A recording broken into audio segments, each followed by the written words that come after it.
I think we can give this a shot. Let's try it here. You may not find us on your TV because in case you did not know, we're being brought to you by OTR. Brought to you by 27.085 megahertz. Brought to you by RAD. Where did all of it go? The Old Tube Radio Network.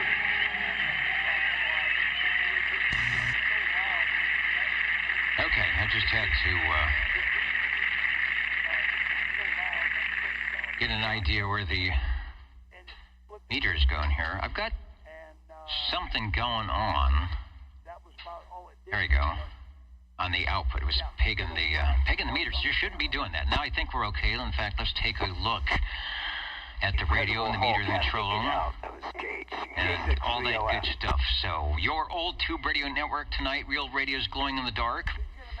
Your radio glowing in the dark, possibly, the shortwave listeners, and everyone in between from here and there. Hello, if you're listening on channel 1127.085. Hello to those of you at oldtuberadio.net, and maybe you have clicked the link that takes you to the video that is happening right around there somewhere. We will be on here tonight doing what we do best, and that's talking to and talking about the tube radios from the 1950s, 60s, and 70s of your Class D citizen radio service, and our shortwave listeners joining us tonight. So with that in mind, let's see who needs to get an early check-in. We've got SWL61 Copenhagen was in there. The skip is in. It died out. We were hearing 22 Tyler out in Alaska tonight. So we'll see what happens. Anyway, who would like to check in early? Over. Dennis Skipwell, 650. All right, 650. I will get Tracy in tonight. Hey, Tracy, good to see you in on the frequency tonight, SWL 98 as well. If you're playing the home game, you are on space number 5. Let's see, 1, 2, 3, 4, 5, 6. Space number 6 for the 26th of October. All right, things are looking better now. The meters are behaving. Did I say my name is Dennis, one of the many network controllers who sit in the air chair of the Old Tube Radio Network and direct the traffic for the radios to land. At the top of the page, directed net, and I heard 00 through the skip. He's talking to Sean out there. Is Dave, are you around? Hello, 00. 00 around. Hello, Dennis. Yeah, hear you good. I heard you guys talking even through Skipland tonight, so we got you checked in, and we'll also get you checked in, as it were. Thank you, Dennis. I'm going to be turning it off now for you, but have a good evening, and I'll talk to you later. All right, thanks for stopping by, as they say. Okay, where's my SWL list? It should be up on the top here. The mouse isn't working very well. That would help. That would help if it works. All right, 00 is in. Shortwave listener number 1. One of the guys who put this thing all together back ever so long, 30-something years, almost 40-something years ago, and along with this guy, Mr. OBP, who is out right now at the video chat. Say hello to SWL number 2, Mr. OBP, and tell Kevin that he is indeed 9 pounds, good modulation at Chestnut and Herndon. I'm also going to get an early check-in for JT SWL 21, who, I don't know, had the big round trip flight from here to there. And I know how it is. You have to get things on and off. So we missed old radio night tonight, but we understand. I especially understand when you have a very, very busy day, how it might be to trying to get everything scooped up and on the air. So we'll look for you next week on Saturday for the place to be. There are a lot of places to be on Saturday, and that is Old Radio Night is certainly one of them. I've got a proxy in for Mr. Lone Eagle, SWL number 3, also looking for Levon Rainmaker, who I believe is jumping about the chat window here. Yeah, good evening. He's trying to motivate himself and get moving, so he's going to say hello to everyone individually. That's good. And Hans, you are correct. The cat would like to eat this mouse. It's not, no matter how I move it, it seems to be very slow. So if you hear it banging on the desk, that is what is going on around here. Let's go really close to a guy I can hear no matter who's in Skipland. SWL number 7.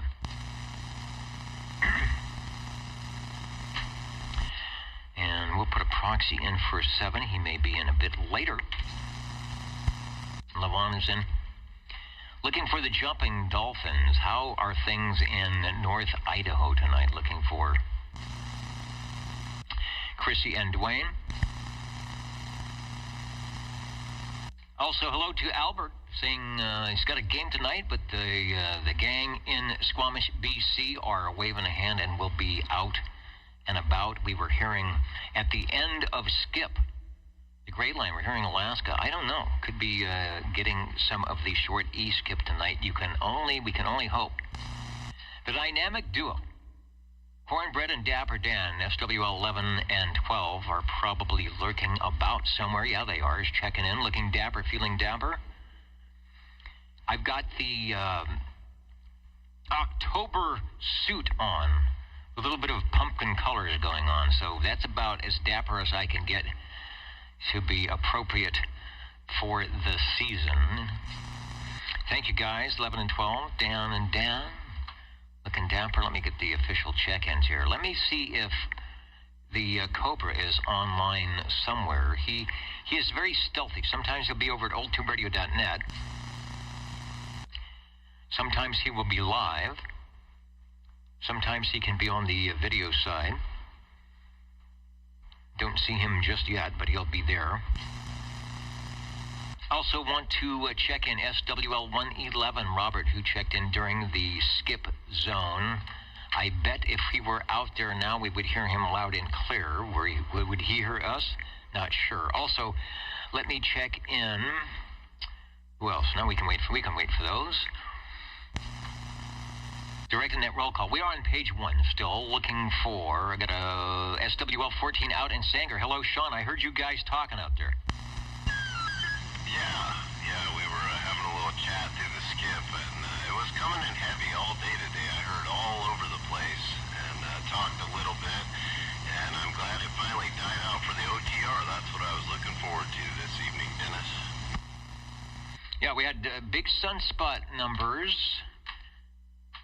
Big SFI, Solar Flux Index numbers, and were I to be able to check on QRZ, and I may or may not be able to, the A and K index were sort of behaving. There wasn't any of those double-digit numbers. I think the K index was a little bit high. Let's see, it says, oh no, it went up. A is 14 and K is 4, so some strange things happen. We are...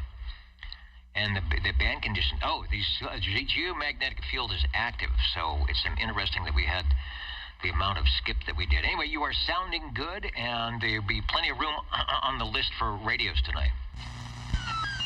All righty, well, I'll be looking forward to it. Indeed, and I'm going to, let me see if I can bring up the DX map number 1, 28 megahertz digital level. See, I don't see anything showing the SSB level. That's the CW level. Now, look at where that is. That's up near the Squamish boys up in Seattle. Maybe we'll hear 709 tonight. I don't see anything else across the U.S. here, so we could have a few conditions coming in. We will have to wait and see. Thanks for checking in. SWL 15, Alpha 173. Good morning to you, Hans, who is out listening in. I don't know if I can zoom the map. Let's see. Let's go way, way, way over and see. No, there's no little spot. No little spot where you go. Let's see. Up here, where you guys should be. But we could hope. It's just, oh, there it is. Look, there's something in Alaska. There it is. That's where Tyler's at. So that's actually happening too. Could be interesting. All right, Hans, thanks for joining us. You are checked in. Let me get back to the screen here. So, who did I check in? Oh, 15 and SWL 16, of course, helping us out. Yeah, everything was good tonight. We got all the wires put together. Chet found the magic little connector that I needed to go into the digital box here so I can hear everything all at once, so no running over to the audio board. I think all the transmitter sounds good. No one's complaining yet. As far as I know, we are not in the wacky slow motion audio mode, so all is well. You guys did a good job. And he says, does that mean we does that mean we get to go home early tonight? Maybe. We will see. Leave me stranded. We'll probably be staying late tonight. That's been happening lately because we're all having a good time. Let's go to SWL 17. SWL 18. I've got a proxy check-in for Mr. KDA. Shortwave listener 19 is here. He's got a big. Why are you smiling tonight? Yeah, no, I see the cue cards. Oh, something about a radio. Are you going to tell me? No, he's not going to spill the beans. Something about a radio. All right, well maybe he's got a new radio for the radio desk. Anyway, thanks for joining us, Chet, and the cue cards are looking nice tonight. Let's go to the west side of Fresno for SWL 20. Dial number 20 here. Please check me in 29 and 54.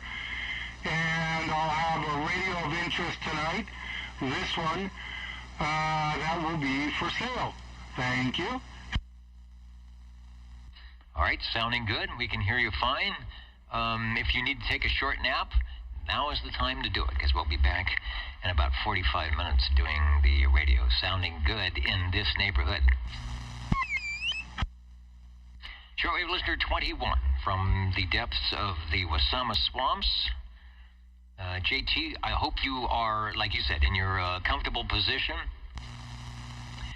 with some popcorn or some toast or I don't know, whatever you need to keep going there. We'll look for you next week on Old Radio Night. SWL 22, I'm checking in Tyler, who, despite our best efforts here, all the big guns here in Fresno were trying to get back to Tyler. I don't know who he was talking with, but he couldn't hear the Central Valley here tonight, even though we could hear him. So he might be listening.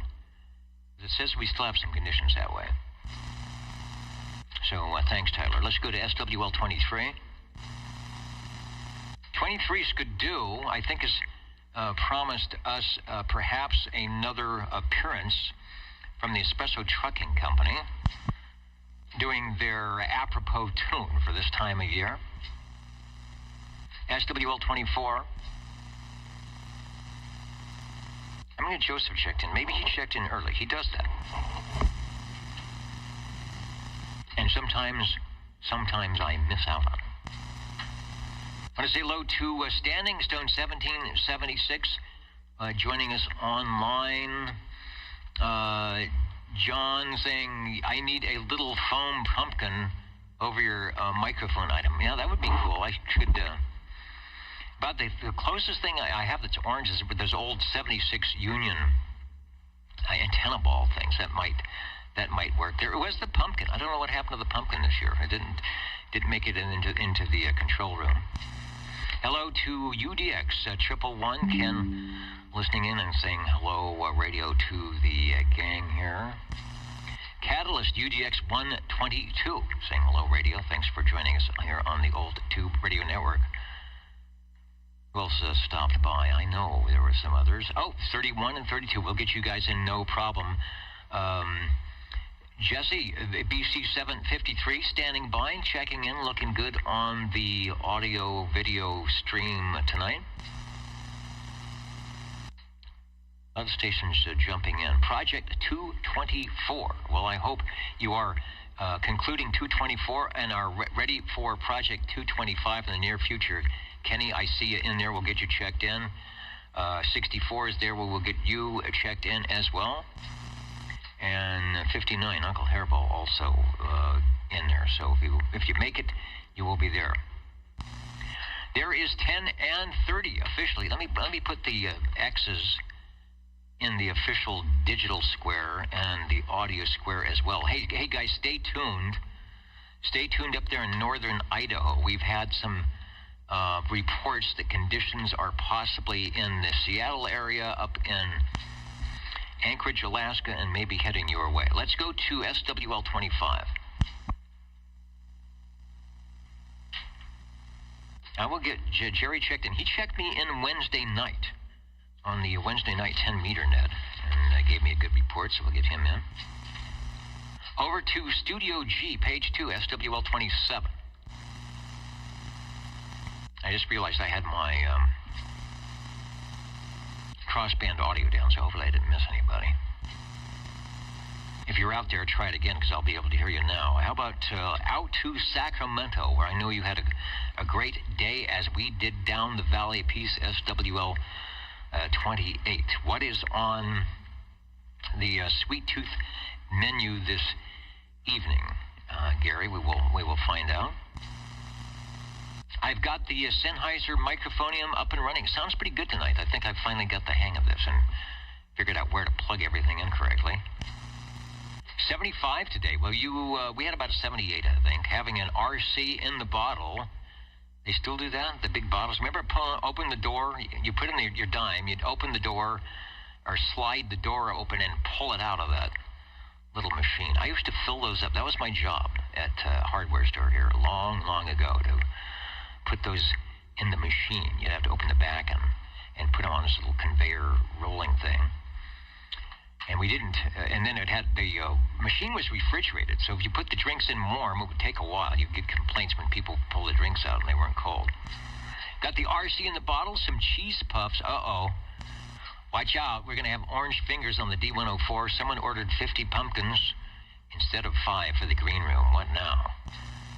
Well, we have, in fact, those 50 pumpkins, we'll talk about that in a little bit.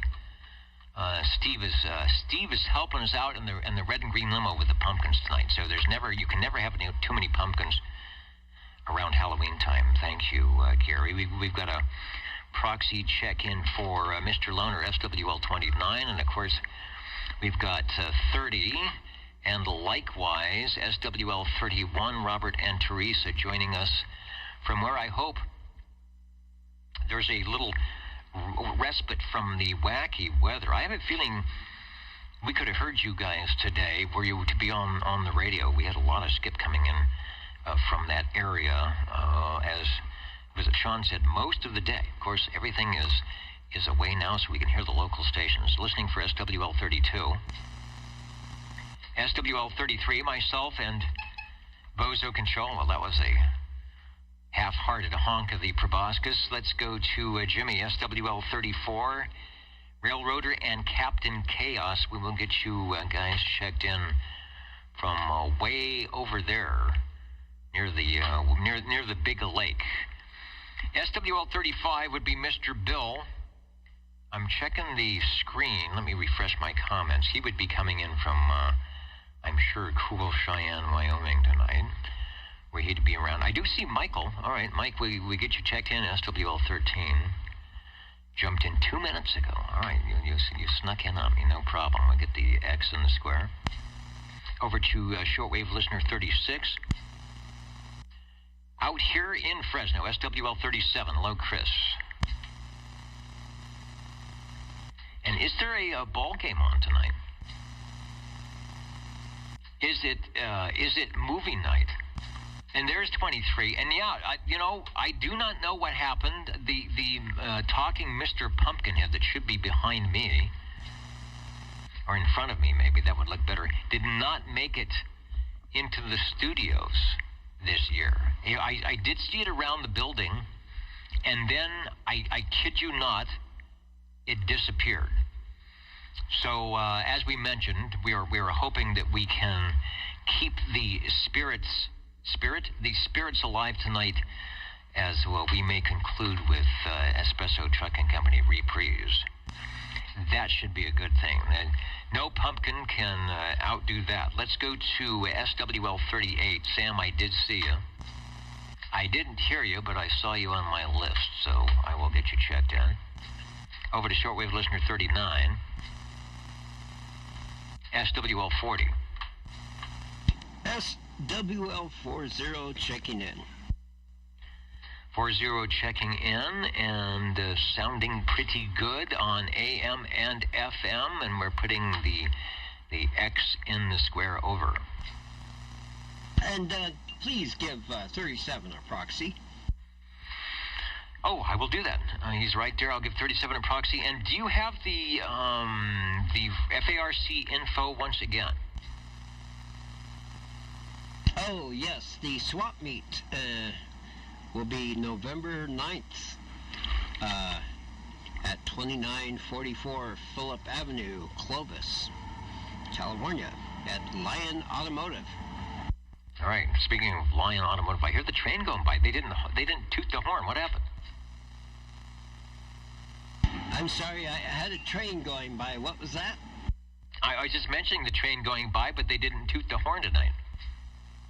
Oh, right. Yeah, they're going in the opposite direction. All right. Well, I don't think it matters what direction they go in for where you're at, but maybe the horn, the Doppler effect on the horn would be a little bit different. All right. We'll regroup and talk about that again next week, but people can mark their calendars for Saturday morning to get into the swap to buy, sell, and or otherwise. Thanks for checking in.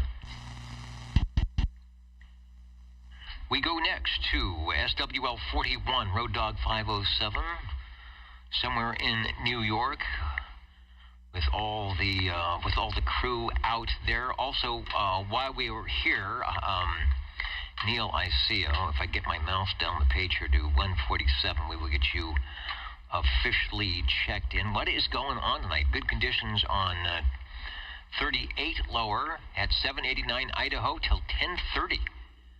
Yeah, we had Alaska also till about 8 o'clock here almost. Cool evenings, warm days, cooling off next week as it is here in the Central Valley. Thanks, Neil, for jumping in and saying hello radio to the Old Tube Radio Network.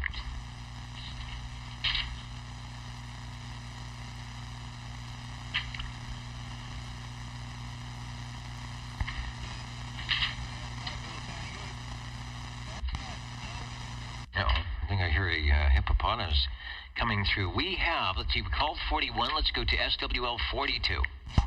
Good evening, all. 42 and the gang coming from the Garage Lounge with Jarhead Control. And there you go.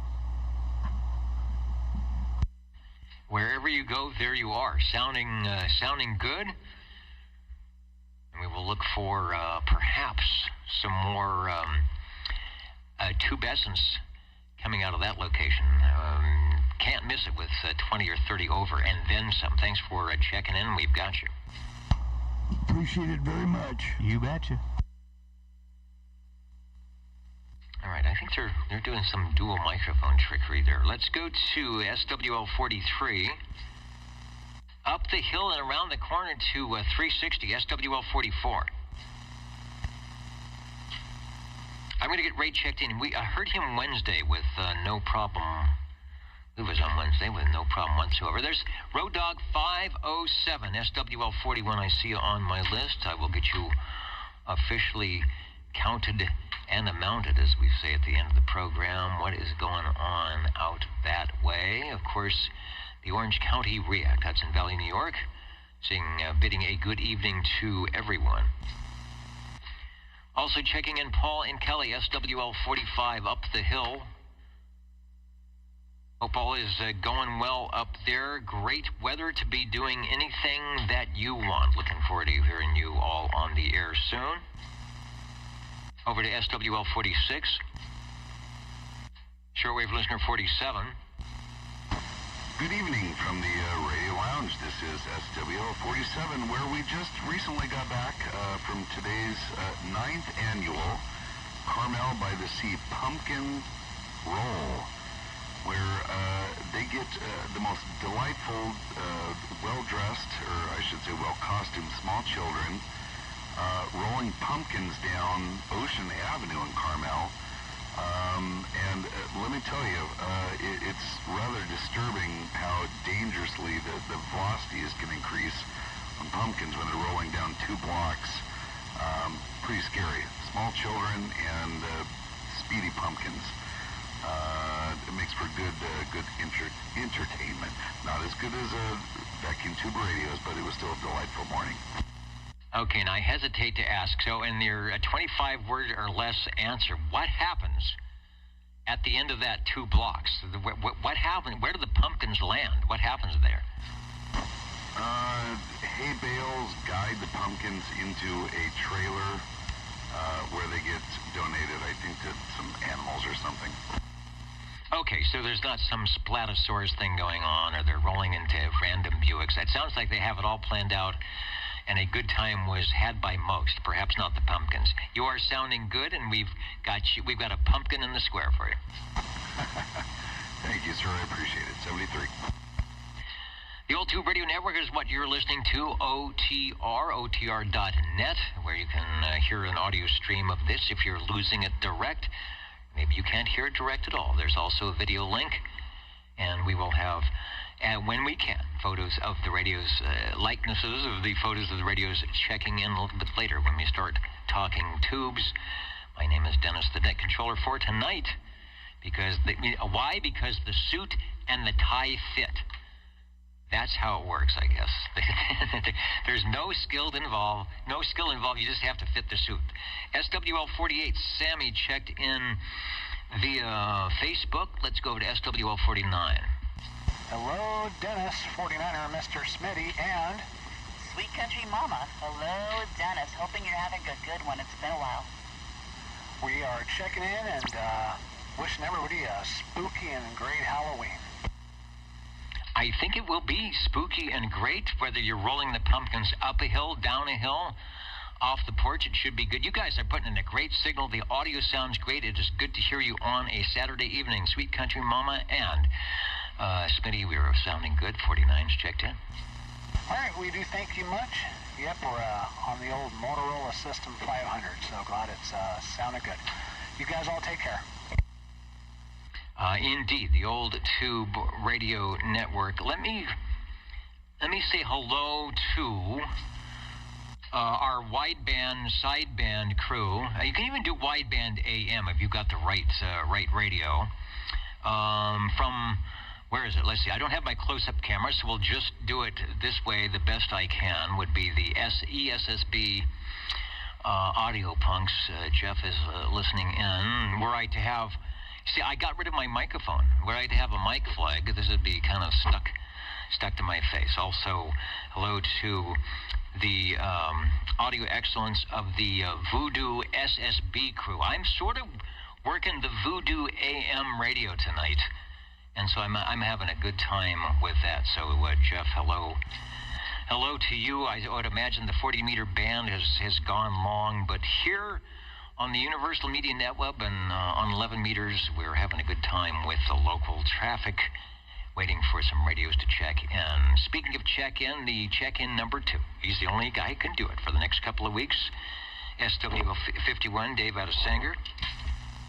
From behind the golden microphone, or the golden mouse, SWL52. I'll hang on for that. He may be stopping by shortly. Let's hear from the legend one more time. SWL53. Hello, Bob. And I'm going to make sure. Am I still on? Yeah, okay. The legend is still a legend. And there is a game tonight. Thank you, Steve, from the Bob and Steve Show. Fresno State 33-10. It's almost over. It's really over for the other team. Limos are busy. Don't forget to feed the fish. Yeah, they're having a party tonight. And limos, let me talk about that now. The limos have been busy all week because, as you heard earlier, from Gary mentioned that there was a decimal point error on the pumpkin order from Costco. So instead of 5, we got 50. So we used our 5 decorating around here, and I still don't know what happened to the electronic one, which is supposed to be in the studio here. But the 45 went to some good homes around Fresno, thanks to the limousine delivery. So it's been a busy weekend for the limo, and they're going to have a good time when Fresno State concludes this game. Thank you, Steve, for chiming in there. Let's go to, page 3 for SWL 54. We've got to check in with Mr. Boardjammer and up the hill to SWL 55. 55, checking in. Sounding good. Actually, you always make it through the skip no matter what, but it's a quiet time now, and beginning here in the Flatlands with no problems. Thanks for listening. Thank you, man.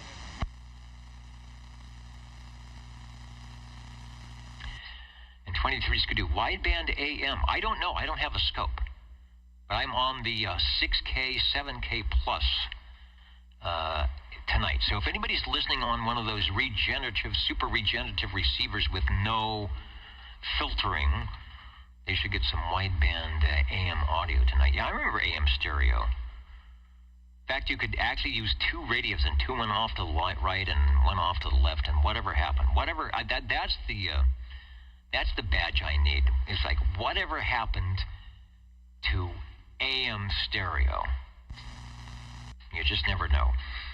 SWO, here's the guy who knows about AM stereo because he's got 2 ears. SWL 56.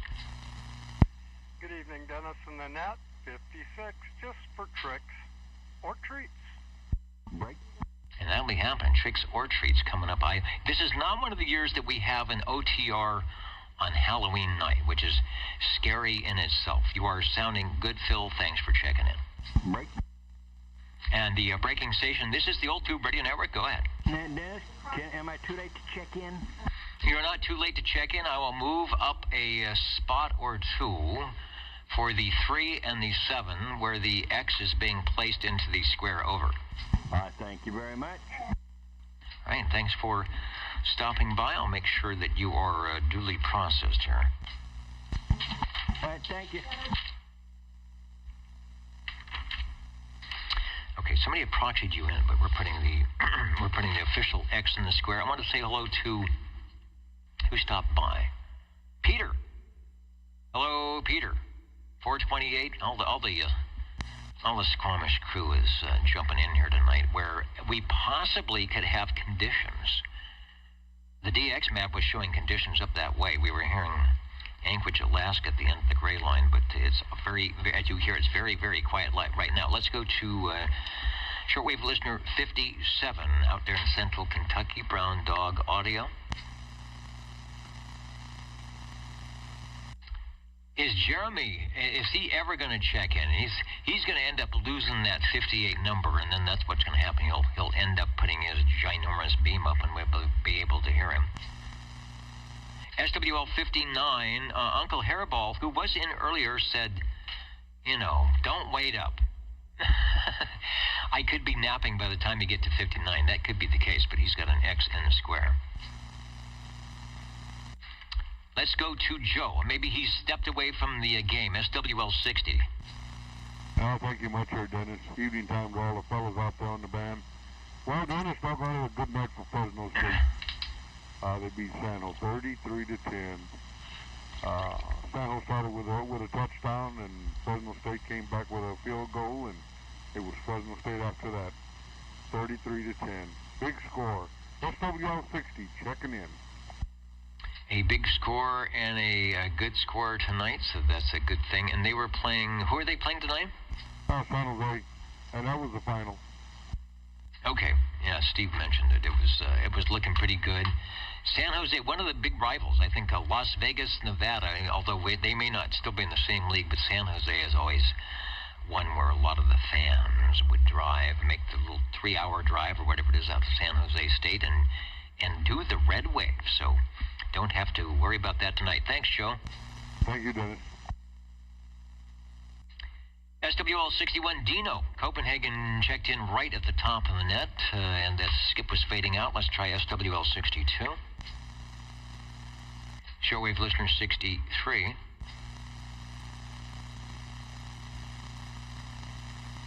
SWL 64 and Craig did stop by early out there in Wisconsin, where the skip is rolling. We were in Wisconsin coming through tonight, so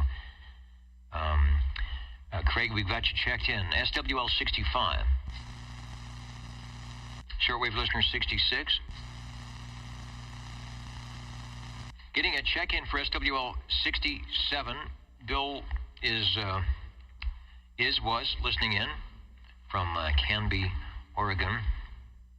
Our conditions are a little bit farther out than that, but could have some conditions that way. Bill, thanks for stopping by tonight. SWL 68.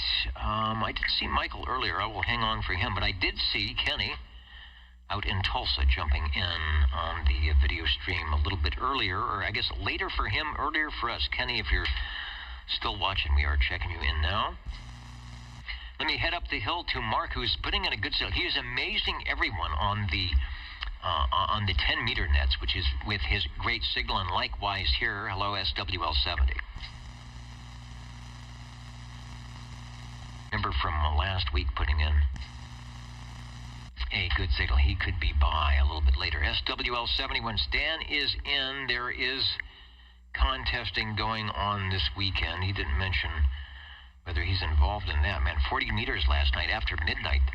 The whole section from 7200 on down was just filled with stations.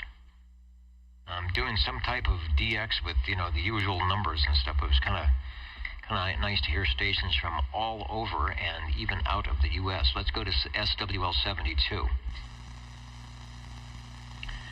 SWL 73 checked in earlier on the crossband. It was nice to talk to John out there, and he promised sometime soon he's going to fire up the Collins boat anchor radio, turn it to the 11M spot, and give us a listen, give us a transmission so we can listen to a real boat anchor 11-meter radio.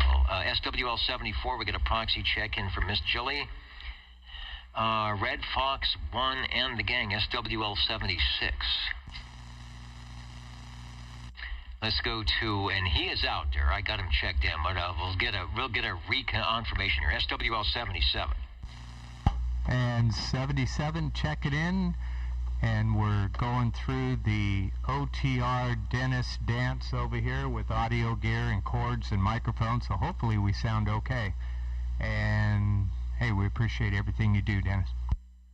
All right, yeah, I can tell you are doing something.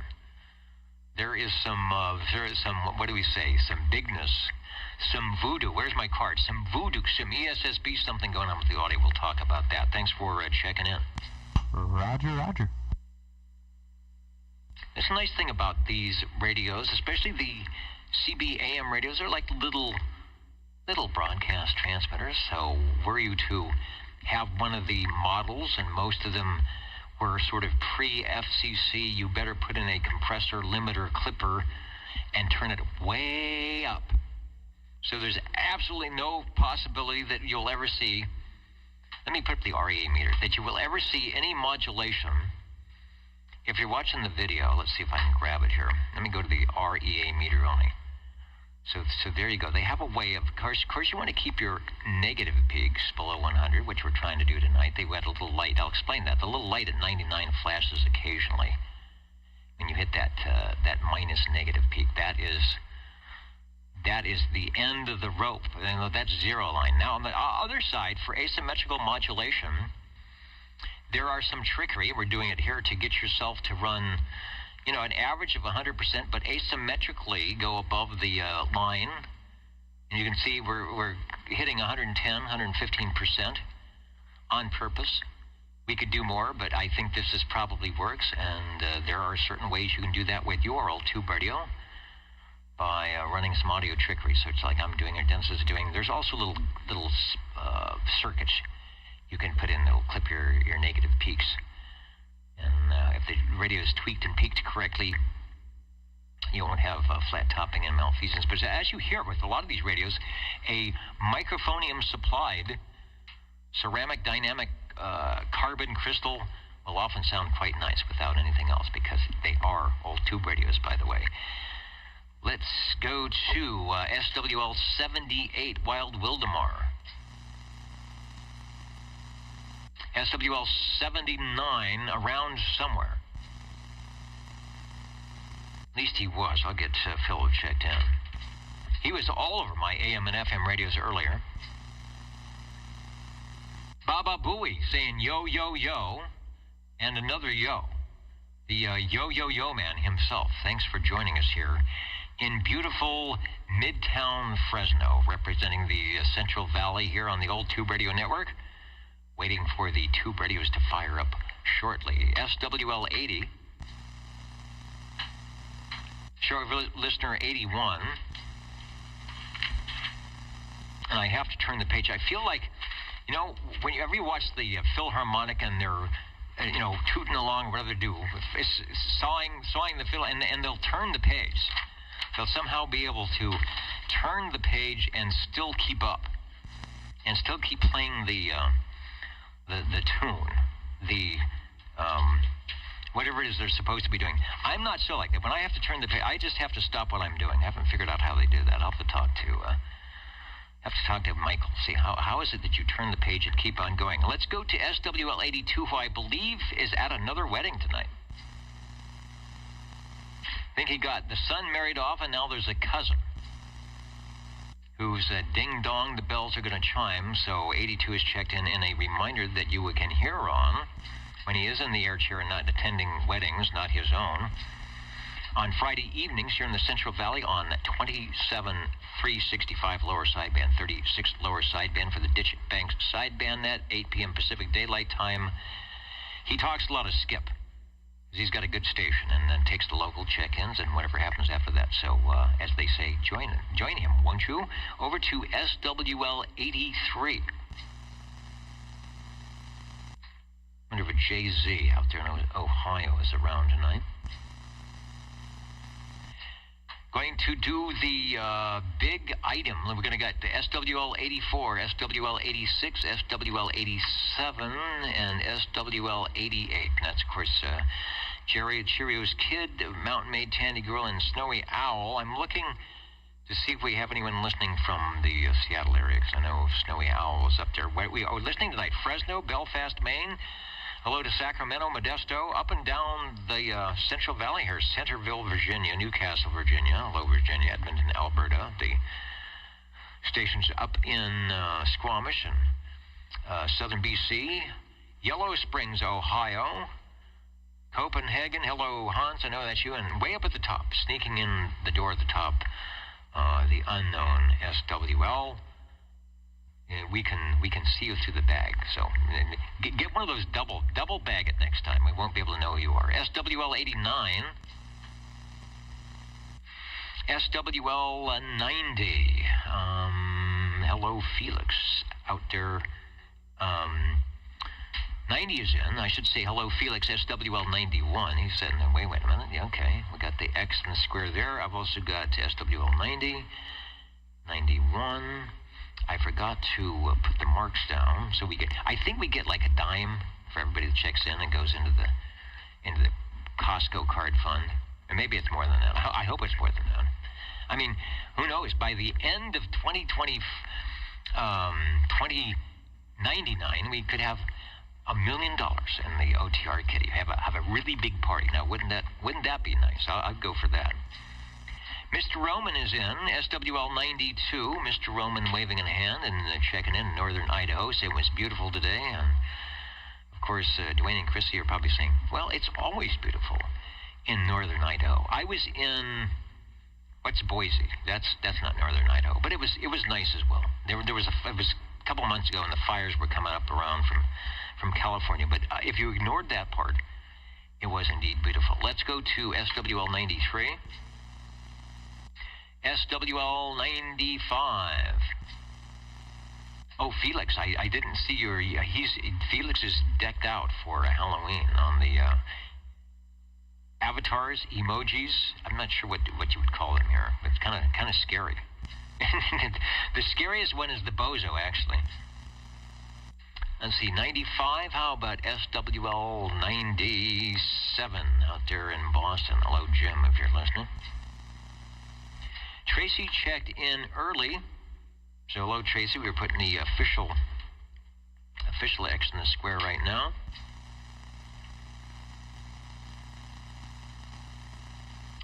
Radio Randy, SWL 99. I haven't seen Randy stop by just yet, but he may jump in at any moment. Now is the time we get to, if I remember how to do it here. If I remember how to do this, yeah. Sometime we get to check in. I think I've got it all connected tonight. Check in on the Echo link and see what's going on with our upcoming activation of tubes on the air. KD4BAO from KB6GFD over. See what Tony has to say from McClellanville, South Carolina tonight.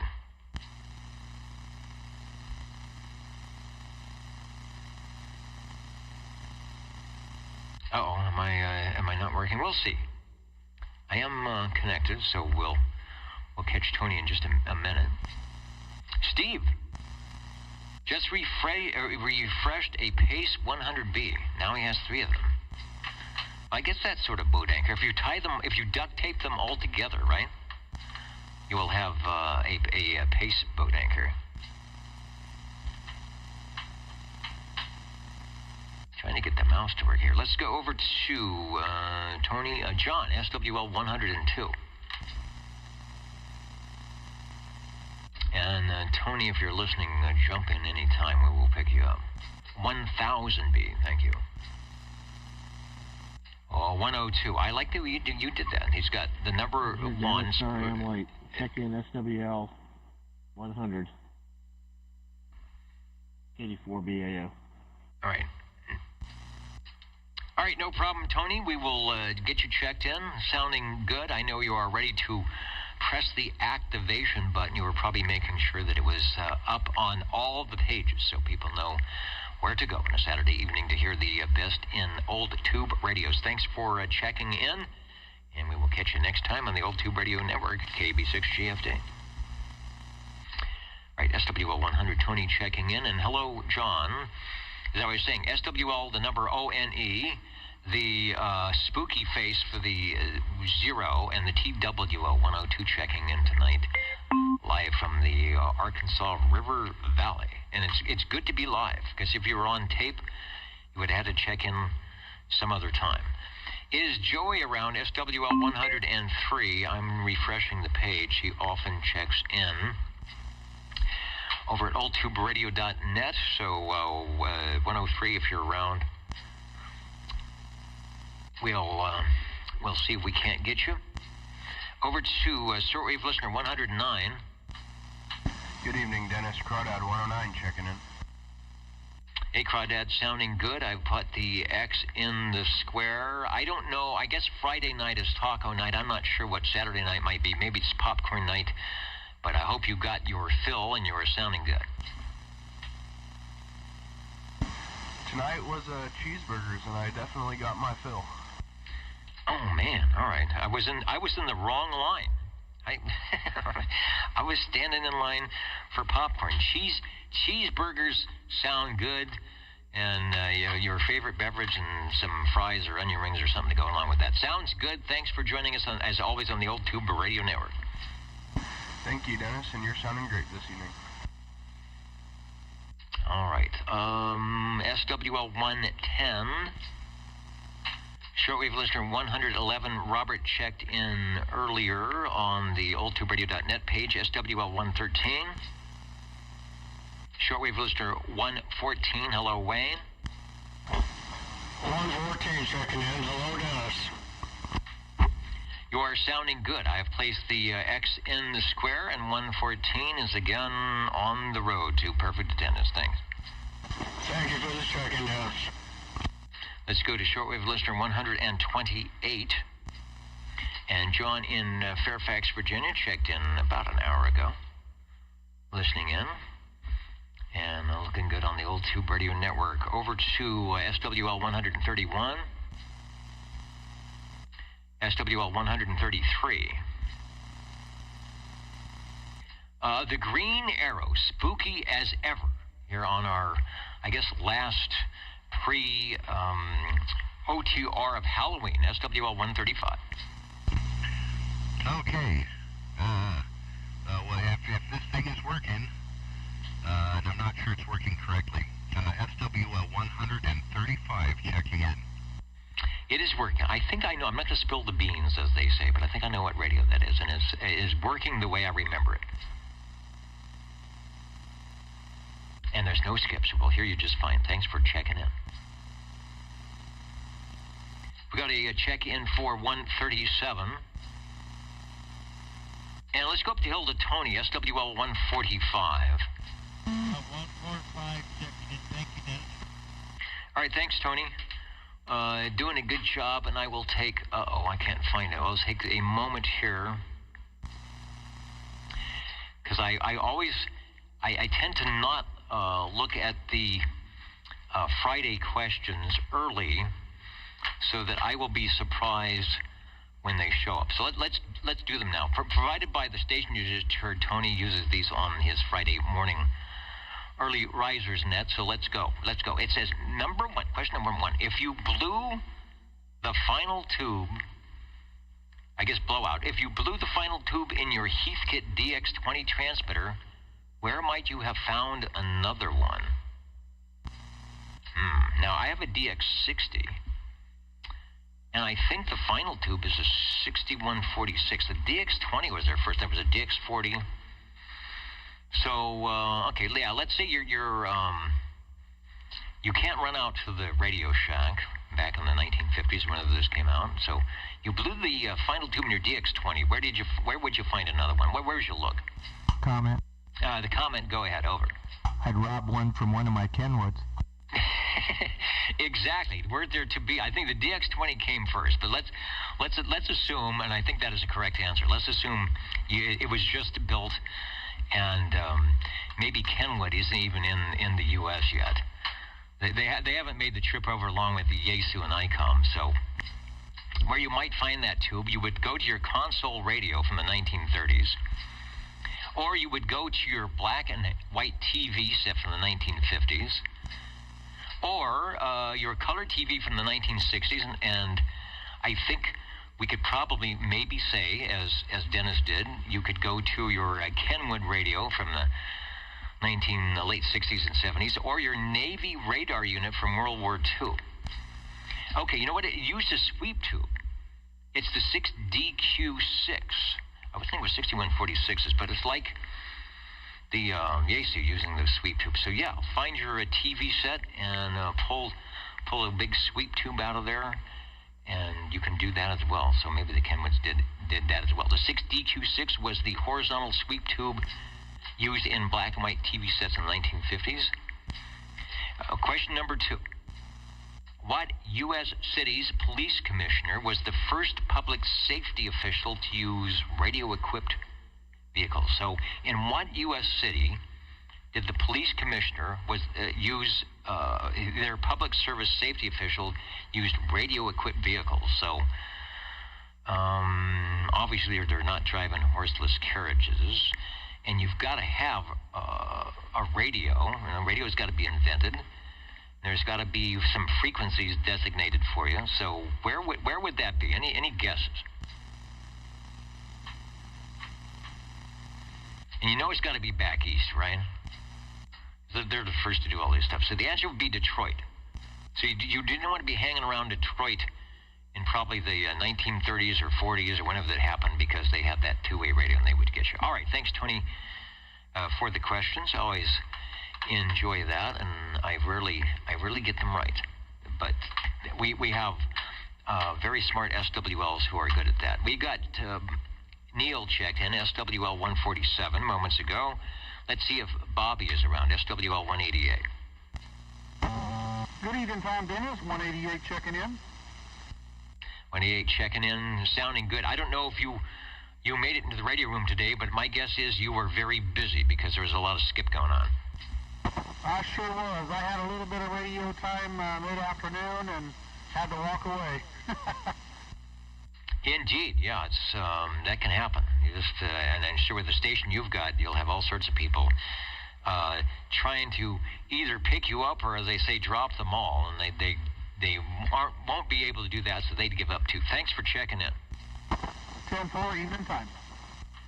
I don't have a note that I checked Jim in early tonight, but if I did, I will put the X in the square now. We'll see if Jim is hanging around up in Course Call 195.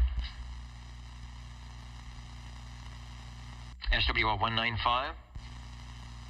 X in the square, we'll get it for Jim, and then Shockwave 226. All right, boy, it is nice and quiet out there. Before we go, let me flip some things here. We'll do some another Echolink trickery. Before we go, I want to check in and see if Jeff is standing by the radio here on Echolink, and take a quick check-in here. K5BLS from KB6GFD, take a transmission. Hello, radio, over. Because I wanted to ask him a question here.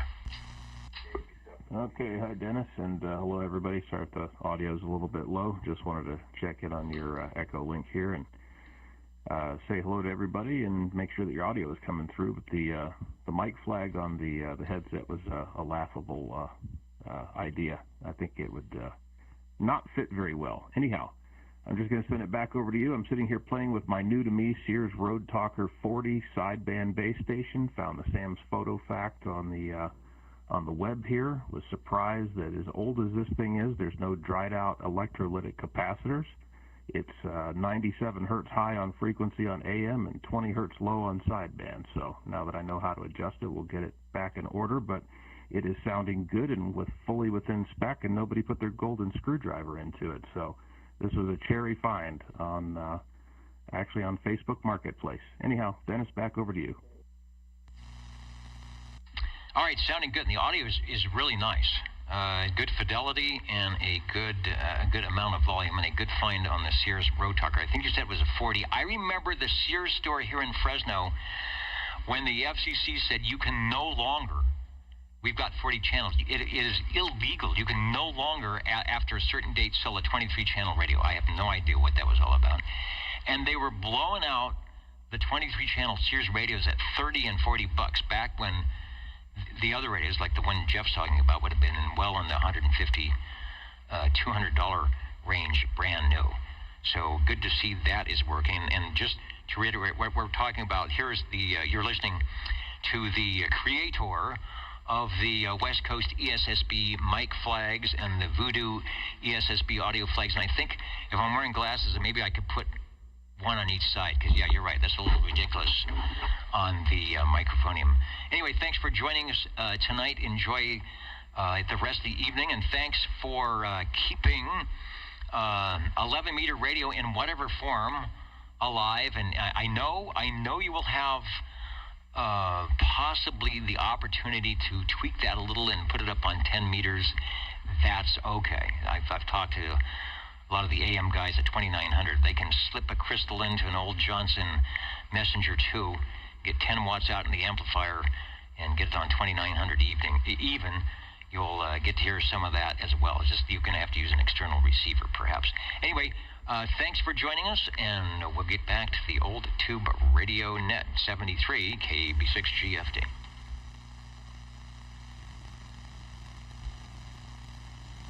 '73's all the way around. Thanks, Dennis. All right, and it is that time. I'm going to take a moment. We're going to get set up for the tube radios, of which there are a few. Harvey has mentioned that he has another one for sale, which he will be talking on and demonstrating. And, of course, your radio is coming up next on the old tube radio network. Back in a moment.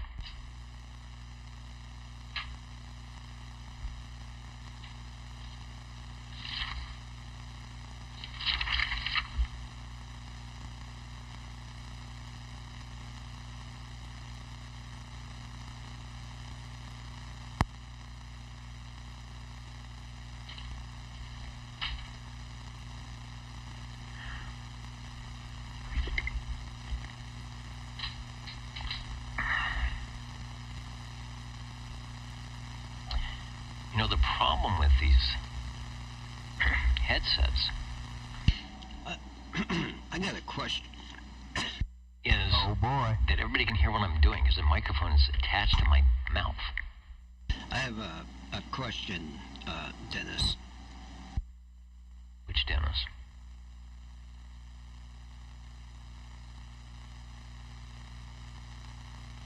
I'm not sure which Dennis. Okay, resetting the stream up for Zeus. Dennis, at OTR, are you picking up any intermod on the 2-meter frequency?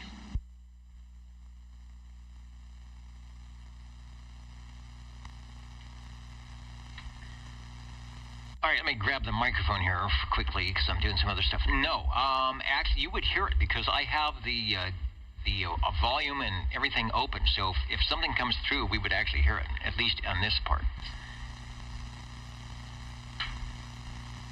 Okay. Yeah, I'm hearing some kooky stuff on 2 meters. Wonder if you got another transmitter somewhere that's mixing, doing the mixing thing when it coincides with the two transmitting together or something that you hear it?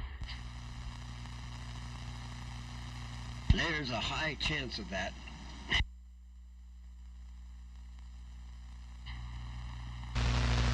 Well, I do get intermod, but not very often here in downtown, and I just usually it's in the daytime. I do get intermod, but not very often. Yeah, downtown can be intermod city. All right, back in just a moment. I'm resetting the streams here. Yeah, downtown can... Larry, are you hearing things again? Well, yeah. But it's not the same people. It's different voices. Your mom said it was a dream. That's not my mother. I got something you can take. It'll make it all go away. Hey, I got a whole box of lidocaine patches.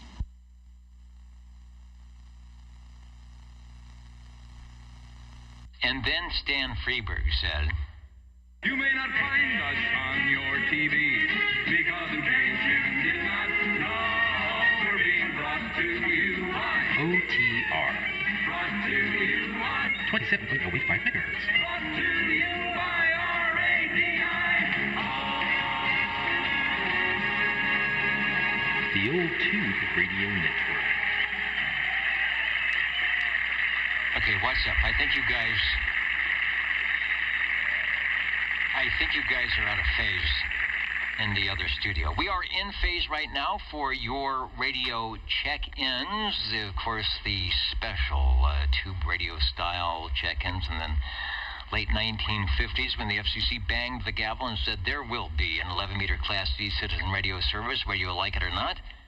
We liked it quite a bit, as a matter of fact, and a lot of us are from those days still around here tonight, checking in our radios, or perhaps listening in and hoping someone checks in a radio that we had at one time. So with that, let me grab Randy. Just stop by here. Let me grab SWL 99. Hello, Randy. No conditions. We had Alaska earlier. The DX map is showing nothing. It was a full day of skip. And you know how it is. 40 meters has probably gone long, but it's always a good time here on the Old Tube Radio Network. We are listening for any and all Old Tube Radio check-ins over. 20. 14.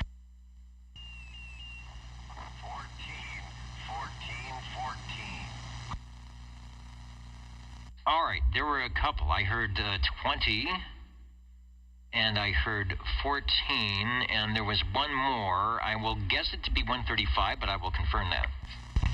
Yeah, I thought I got in there. 135. Okay, you are in there now. I have you down as Radio 3. Sean and Sanger will be Radio 2 on the list. That's not any ranking of any sort. That's just where you are on the list. And then radio that we're talking to now. Let me clear my rig page here and get over to the Rolodex. Hello, Harvey. You managed to, and you must have, like they say, pumped it up and got it out of the mud. You managed to sound pretty good to get in, jump into the air chair, and I do believe you said the radio you have is going to be on its way somewhere, but we don't know where. Go ahead. Roger. Browning Gold Eagle Mark III SSB. Regular SSB transmitter. The CBHF Crystal 1 or Crystal receiver. It's got the stock HF in it with the HF dial. This radio is probably a 9.5 out of a 10. This one's really good.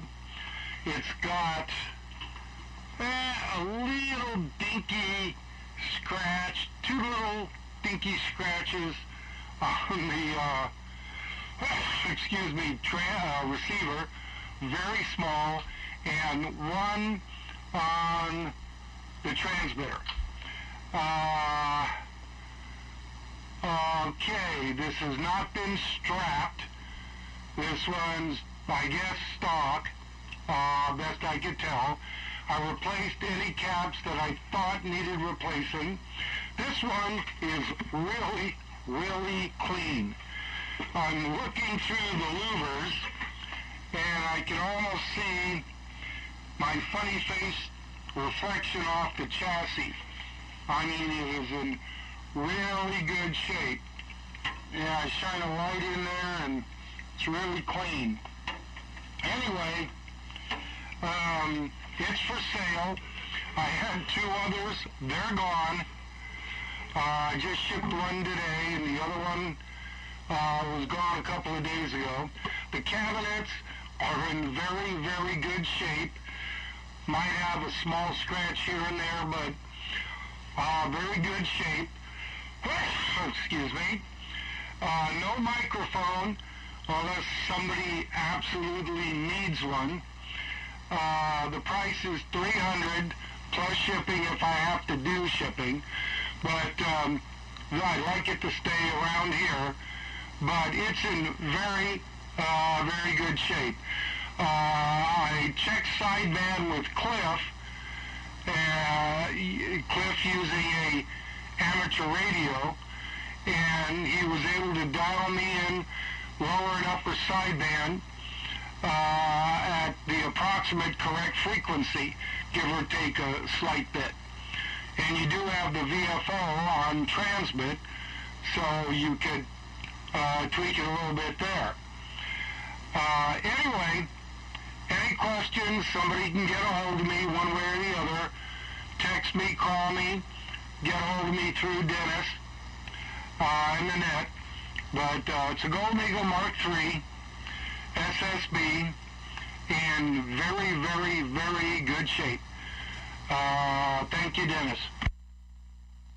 All right, looks good and very good shape because it also sounds very nice as well.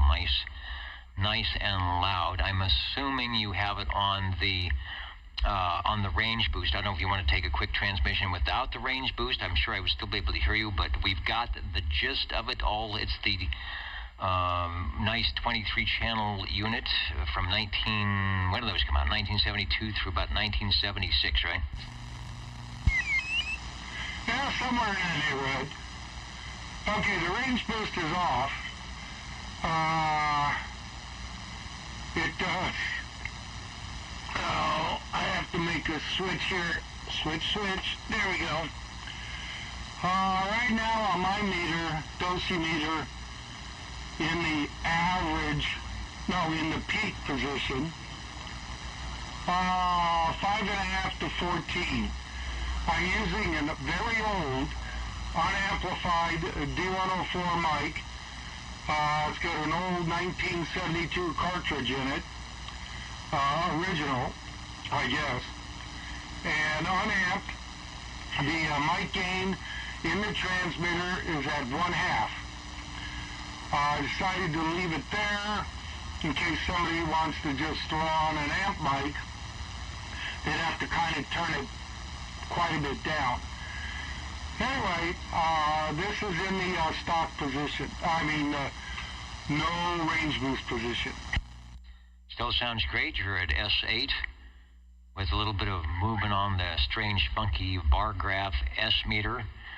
It's over S9 before. The audio sounds good either way. So, I would think it'd be kind of almost impossible to preamp mic on that. You have to end up turning it all the way down because you've got plenty audio with the stock D104. We are talking to Harvey on the Browning Golden Eagle Mark III SSB that is currently for sale if you want to add something to your collection or start one in a big way. All right? Why not? Why go for the Kia when you can have the Lamborghini? Anyway, Harvey, it sounds good, and if there's any questions or something, I know you'll be around to answer them tonight before we go off the air, as it were. So thanks for that. Oops, I thought I heard somebody in there. Okay, real quick, it's got a 47 microfarad cap in the receiver. I've also put a 2-watt high-temp metal film resistor in before the ping cap, so you shouldn't have to worry about that. If you want a longer ping, I can put higher value in there for that. And there was something else, but I can't remember what it is. And, I turned the range boost back on, so Sean can hear me in Sanger. Okay, that's it. Thank you.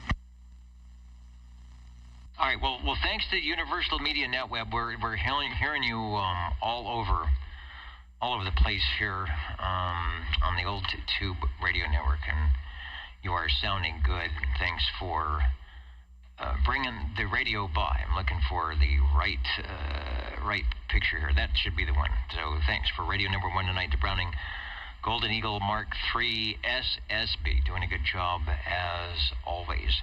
Let's jump over to our second radio. Sean jumping up into the air chair from way out there in Sanger. Hello, Sean, and I hope you could hear Harvey and his radio. Over. Whoa, yeah, that about blew my ears out. I could hear Harvey. He sounded great. When he didn't have the modulator on, I was able to hear Hawaii quite well.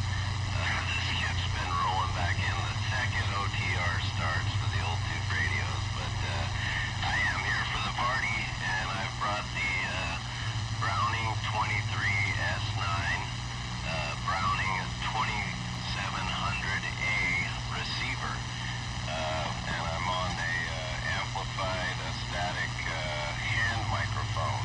Over. Sounding nice. I was hearing that in the background, so I think what would happen is Hawaii's going into their gray line, and that is what we were hearing as they come in.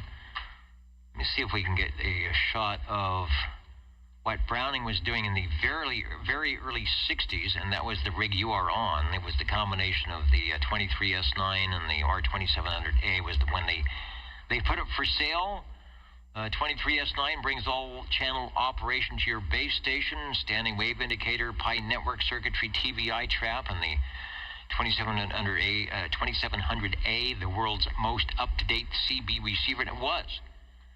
Receivers were always good on a Browning, in par and maybe better than some of the amateur radio receivers at the time, at least if you were doing a specific band like 11 meters. Has antenna tuning controls, planetary ball drive, all-channel tuning controls, silicon rectifier, power supply, selective, sensitive, sensational. Back to you to prove all of that. Go ahead. Yeah, it is a nice radio. It's the finish on it. It's all in good shape. None of the screen printing and writing is worn off.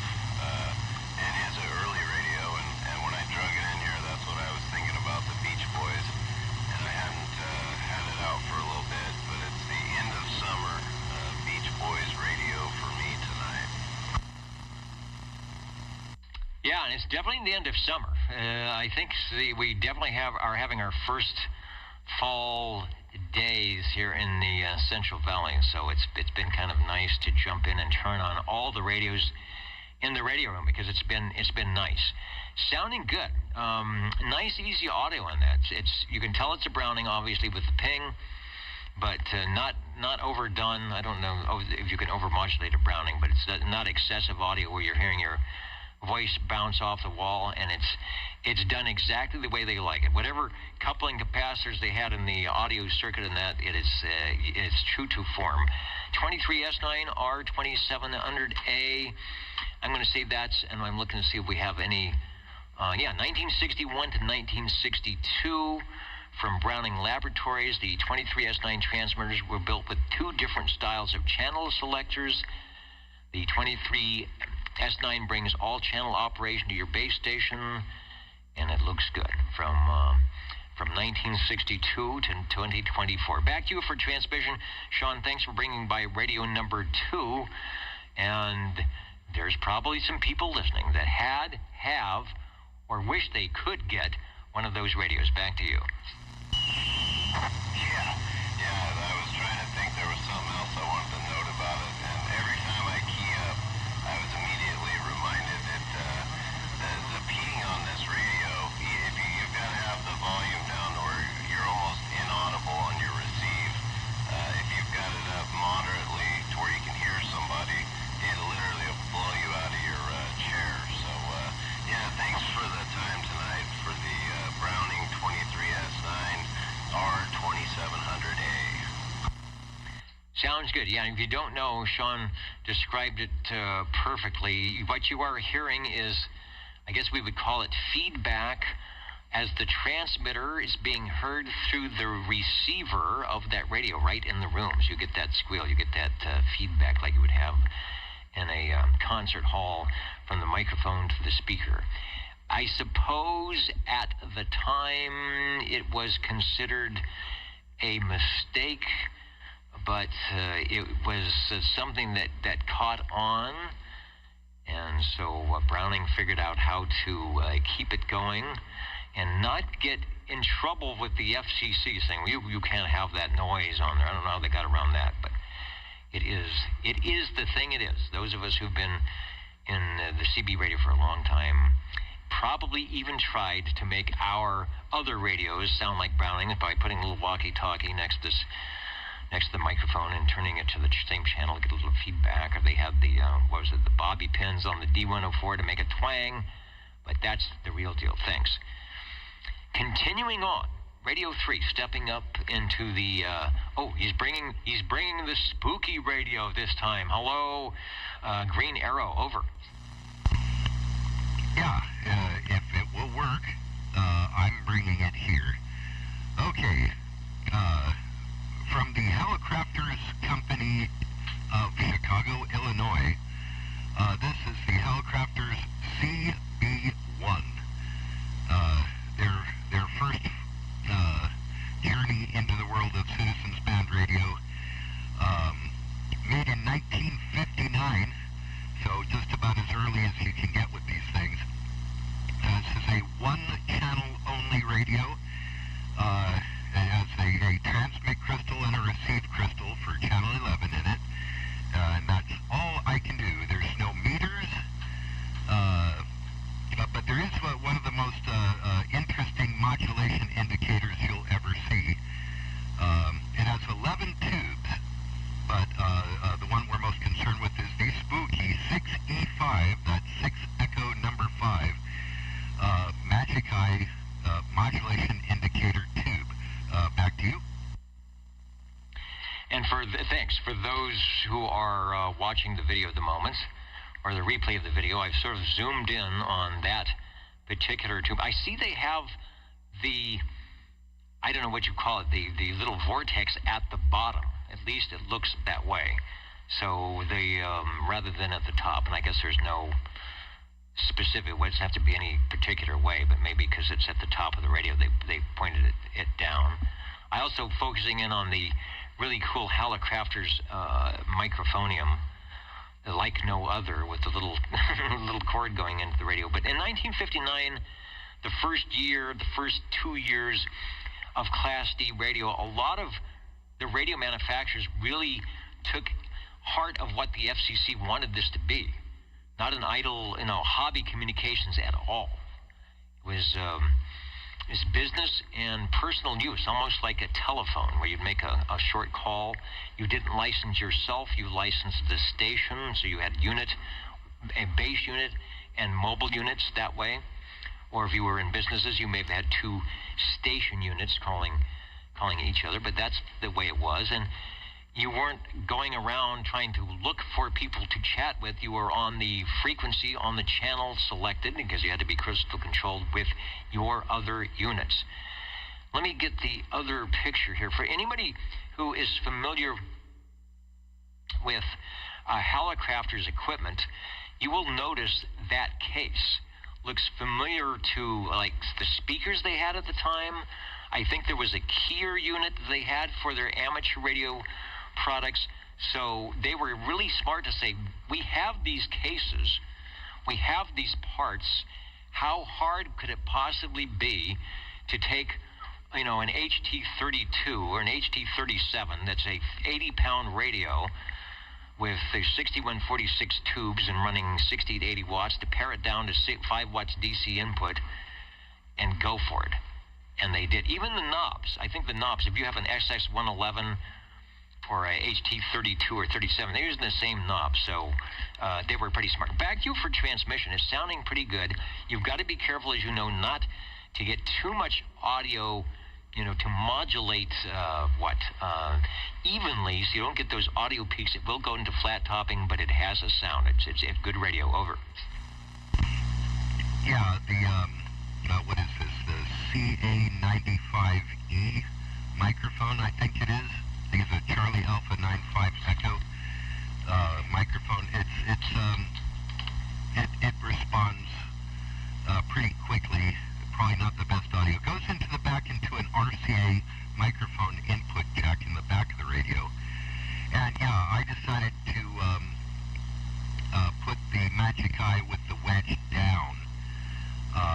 You could spin it around in its little holder to probably make it go any direction you like, but it seemed like the right way to do it to me.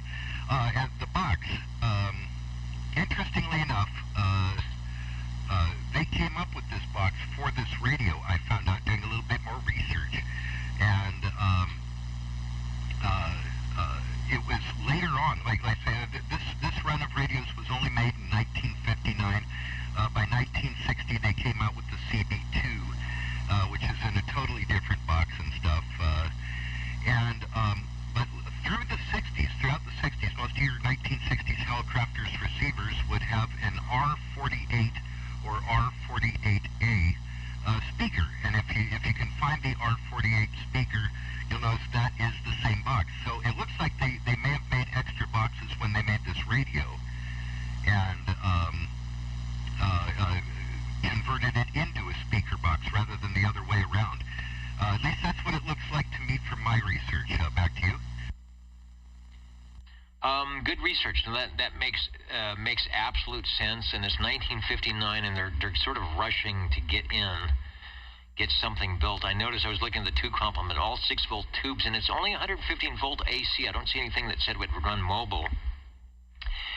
And so I'm wondering, because a lot of times the early manufacturers would try to make them base and mobile, because in theory you needed 2 units. You needed the base unit and then the mobile unit, or the other unit you'd be talking to in your license class.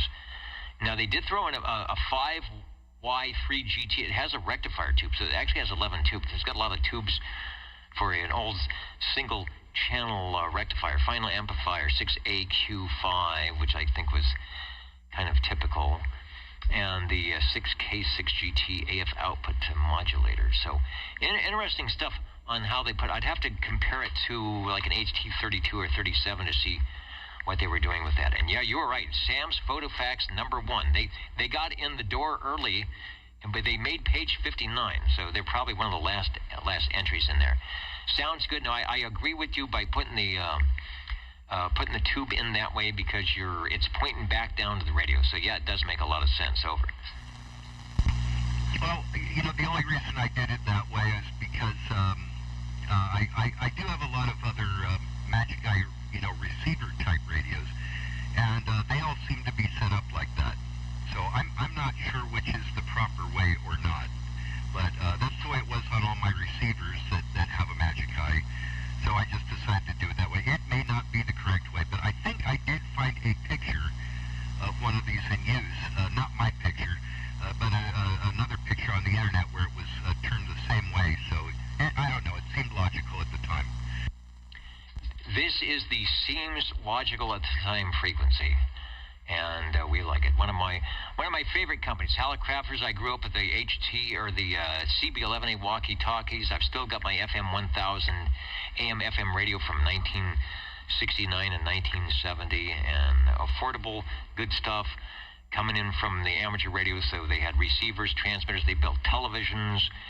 Good old Hallicrafters, and this is still when they were at, as you mentioned, in Chicago. Later on, the late 60s, they actually became a subsidiary of the Northrop Aircraft Corporation, and that's how I got my hands on things, because my dad worked there down in Southern California, and he used to get, believe it or not, he got the employees discount.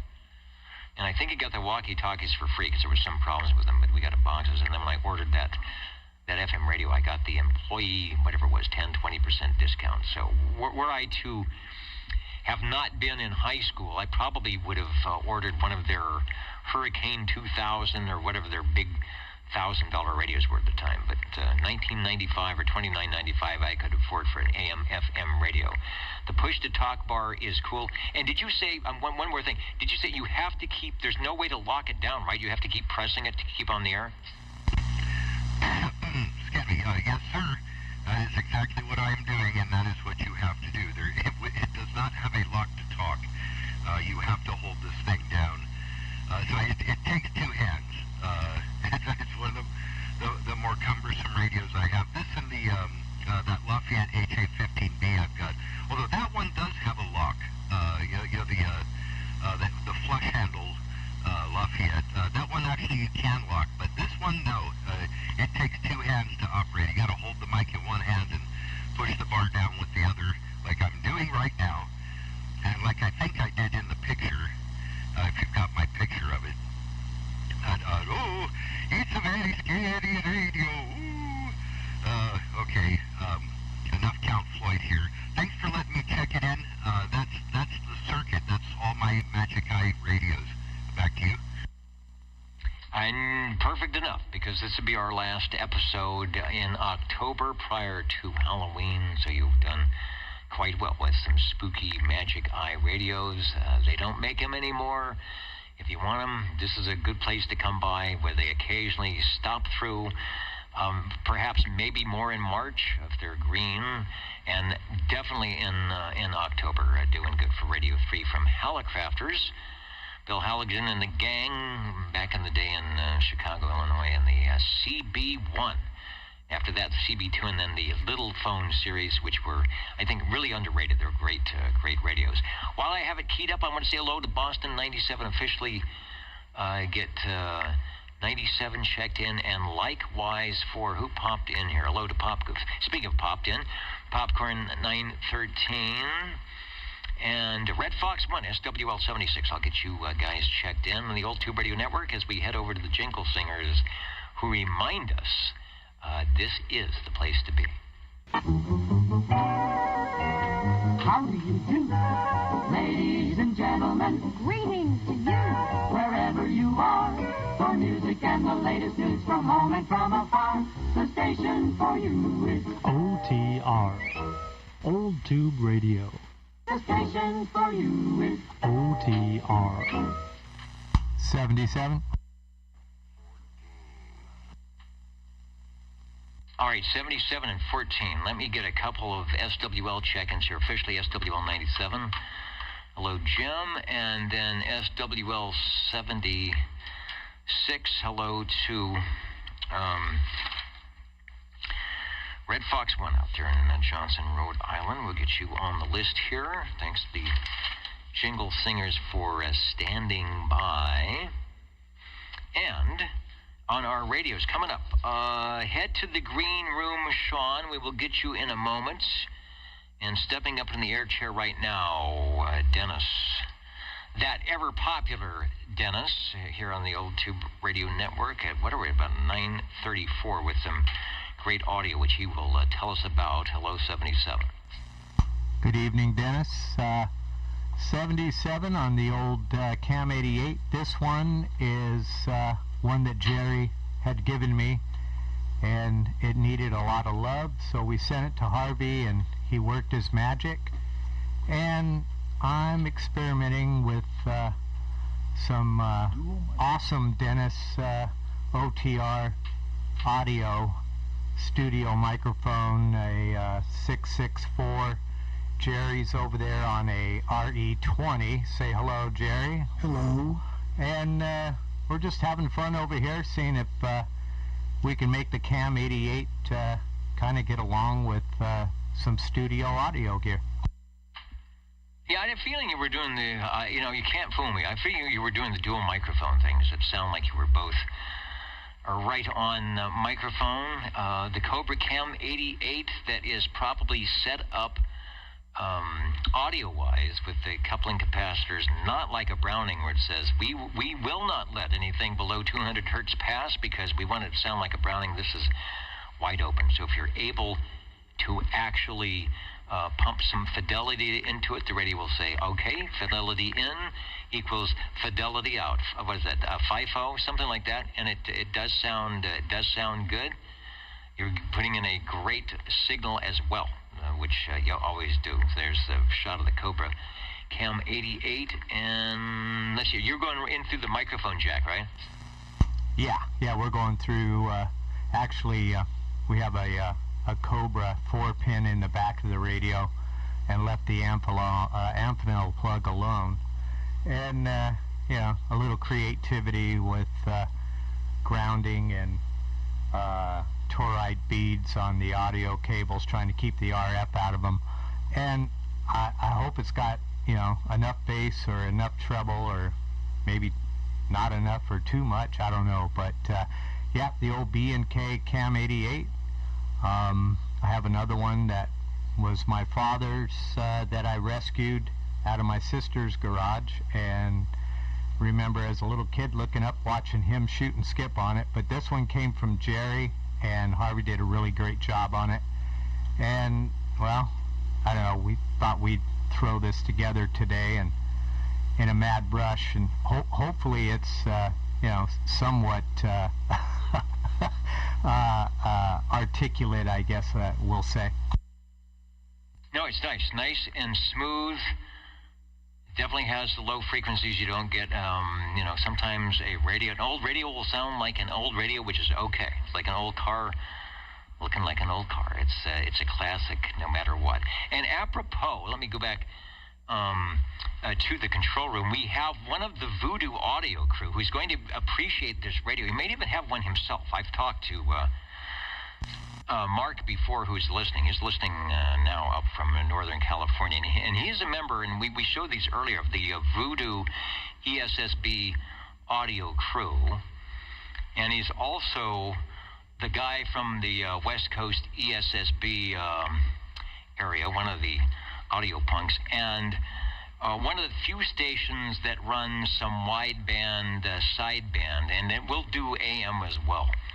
So I'm glad he's listening in to appreciate that there are people, yes indeed, who are doing the audio trickery, asking stations perhaps to put on their 3D audio glasses once in a while, or bring out the big speakers, because doggone it, these radios can sound good. Back to you. Well, that's pretty cool, and hopefully he gets to hear it and appreciate it. I'll let Jerry throw a couple of things in there and let people hear his radio voice. He comes from old radio station DJ, and he does have the voice for for quality microphones and wide-banded radio. So I'll let him jump in there. Go ahead, Jerry. I appreciate the compliment on that. I don't think so, but at least it pleases somebody. Yeah, we were really impressed with that. We weren't trying to trick you. We threw it together real quick, like Dennis said, and it was something on the fly and tuned it real quick and was hoping it would get your attention, and it did, because as an engineer that you are, you caught it real quick. Yeah, your expression was classic, Dennis. And you called us out right away. Well, it was a good call out. Question: the radio has the range expand, or whatever they call it. I think that's called the Dynaboost. Dyna, yes, Dyna Won't You Boost. Dyna Won't You Boost, sounding good. And let's see, for those of us who have the pictures at home, who's on what microphone here?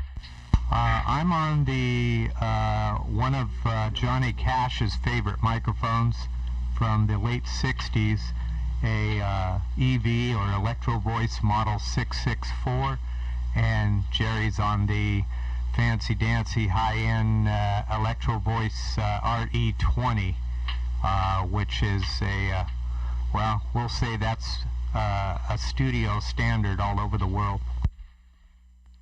Yes, it is. In fact, hold on a second. I'm not using mine tonight, but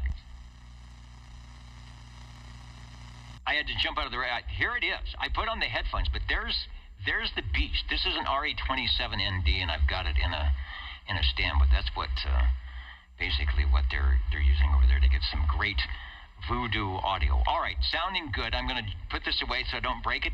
Thanks for coming in as Radio 4, and we're going to get Sean up into the air chair here. You guys are sounding good, and like I said, perfect timing, because we have some of the premier West Coast audio gurus listening in right now.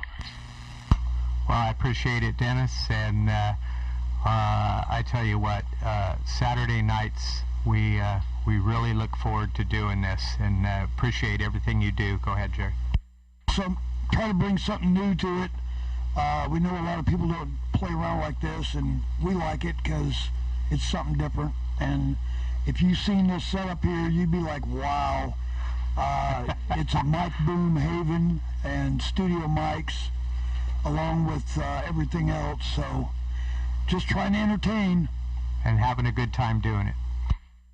That is the thing. We've been doing this since the mid-1980s, and I guess if you're not having a good time, stations and people wouldn't be coming back. But radio's a fun thing.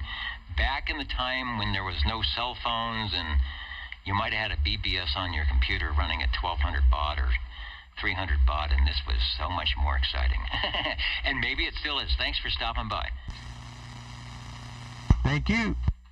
All right, the Jingle Singers, I want to give, Sean is way out in Sanger, and I want to give him time to step up in the air chair. So we'll jump over to the Jingle Singers, and when we return, we'll be listening to Sanger Town, and I'm not sure what radio he's on. You are listening to the Old Tube Radio Network. How do you do? Ladies and gentlemen, greetings to you. Wherever you are, your favorite spot on the dial by far is known to you as OTR, the Old Tube Radio Network. The station for you is OTR. All right, the station for you, and I guess maybe even you, the Old Tube Radio Network right here in Central California, but beaconing worldwide via the YouTube, Universal Media Netweb, and we are on Channel 11. So if you're in the skip zone tonight, we checked the chart, and maybe a little bit of gray line from Hawaii coming in, but our hopes of perhaps Northern California, Oregon, Washington, Arizona, not so much. We even heard Tyler up in Alaska before the program. Are we being received in Sangertown? Over. Yeah, you're coming in really good tonight out here in Sanger. Tonight I'm bringing the Dimco satellite, the CV1, to the party with the modulator and an amplified D104 microphone. All right, wow. Okay, that's like super amplification. If you've got a modulator and a D104. Let me find the shot of the radio. It should be that one right there. There, it just came up. And we'll put it up. And that's... I can't remember if you were using that configuration before or not, because it sounds... And it may just be conditions tonight, but it sounds a little different than I remember. Over. may just be frustration. I think I've possibly adjusted it right. It seems like everything on the left side of my little radio setup has gone to the not working into the spectrum, and everything on the right side seems to be working good. But yeah, I must have hastily adjusted my modulator. Does it sound any better now? All right, I'm getting untangled of my wires here. I think it sounds good. Yeah, it might have been a bit much. Was it flat topping? No. Was it over-modulated? Well, I can't see a scope. It just had a lot of what we call it density. So you brought it back, so a little bit more of your voice is popping through. It's very loud, so not a problem. Over. Yeah, well, I'm enjoying watching the blue modulation tube light up from end to end and touch each other. And, you know, you can kind of hear it making noise as well. And everything seems to be working properly with it tonight. And I could almost hear the green arrow on it as well while I was sitting here waiting. Well, you have, let me get the close-up, you have that other style of Magic Eye Tube where the one out of the Holocrafters, you're looking into the top of the tube, I believe. And this one, you're looking into the side of the tube as the two pieces, the two illuminations come together to show your 100%. These are used for modulation. They can be used for tuning or anything else, but this one, of course, as it gets closer to both sides touching, in theory, 100% modulation, which it is doing. The Demco modulator, if you're anybody's looking at the picture, that's the unit in the center where the microphone is plugged into. You would plug your microphone of choice into the two-tube modulator, and the modulator would connect into the radio, so it's an interface, so it had its own. But you could run them with any buy them separately and actually run them with any radio you want. You could run them with the radio you have now, I suppose. But it looks cool. It was part of the combination of the satellite, super satellite back from Demco, and it was a nice little addition to add tubes to your system if you didn't have tubes. Demco satellite. We mentioned this before. No faint of heart when you sit down in front of that. It is pilot to co-pilot before you make a transmission. Yeah, it has quite a few knobs.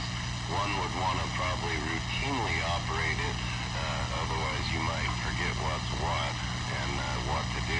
The other interesting thing about it is the transceiver. When you turn it off, the light glows for a long time, and it makes you think, did I really turn it off? And you'll come back to it maybe a minute later, and it'll still be glowing. So that's one thing that I always notice about it.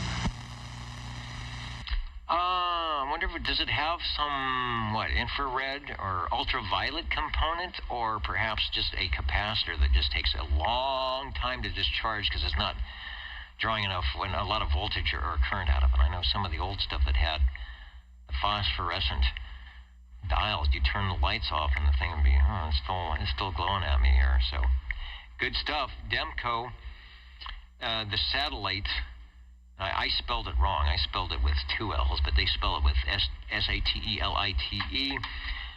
The CB1. Now that's interesting. We have now two radios tonight from different companies that both call themselves the CB1. The CB1, of course, from Holocrafters, which was the CB1.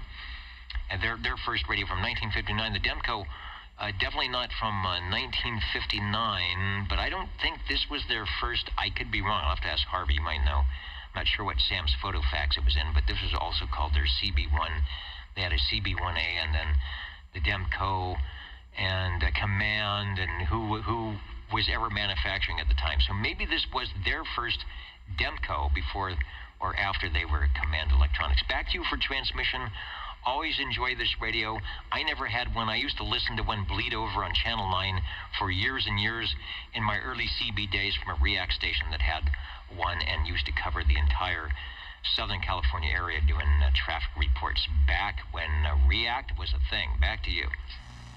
Yeah, well, I appreciate the time tonight for the satellite, and it's been a great radio. It's been very reliable. Every time I turn it on, it functions properly, and I've never had an issue with it. So thanks for the time tonight for the Dimco satellite.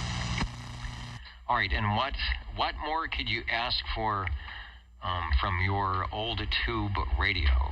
Speaking of old tube radio, we could ask for the jingle singers to step up once again and tell us about that friendly place that you know for so many years here on a Saturday evening. How do you do? Ladies and gentlemen, greetings to you. Wherever you are, the friendliest station for you by far is known to all and OTR, the Old Tube Radio Network. the station for you is OTR. And the break OTR. This is indeed OTR. Go ahead, over.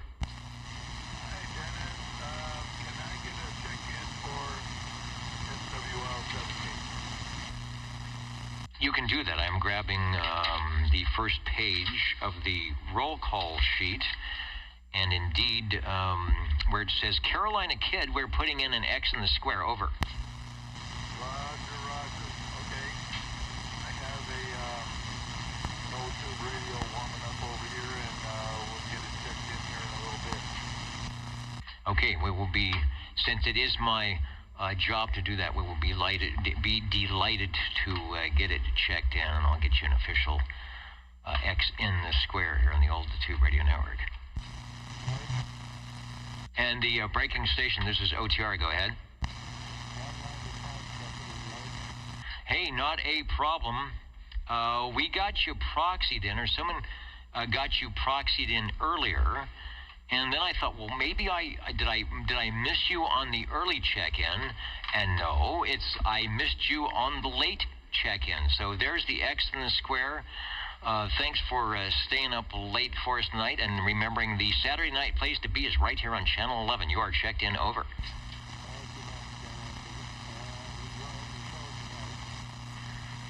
All right, that is good. Yeah, a lot of people out doing things. There's special Halloween things, shows going on. The Bulldogs were playing tonight, but there's always that moment to jump into the Radio Shack and say, break OTR. Thanks.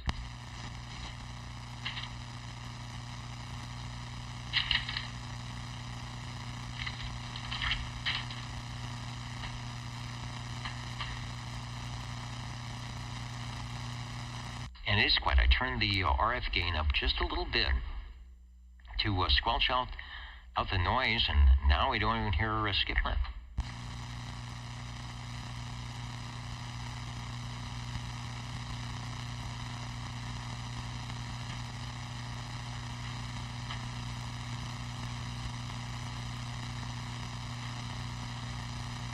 And there's some commotion. Oh, it looks like Espresso, I was thinking they weren't going to make, looks like Espresso Trucking Company is here.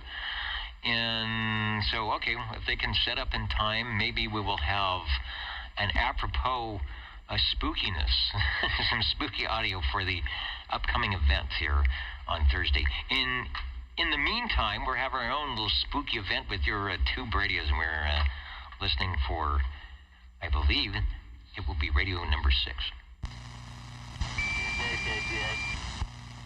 Okay, there were 2 stations there. Who was the break OTR? Go ahead. SWL 17. Oh, yeah. Sounding good, Eric. Let me get over to my proper screen. You are loud and clear here into net control, over. Ah, nice. Nice to hear that. Anyway, this one hasn't been on the air in a while.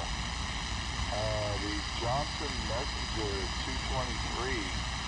With a little bit of help because I'm antenna challenged. Not a problem. Whatever it is you have connected and or connected appears to be connected correctly. We'll go to the rig itself, the classic 223, the ultimate base station. We started with the CB1 from 1959. And that was sort of the FCC, this is it. One channel, keep it simple.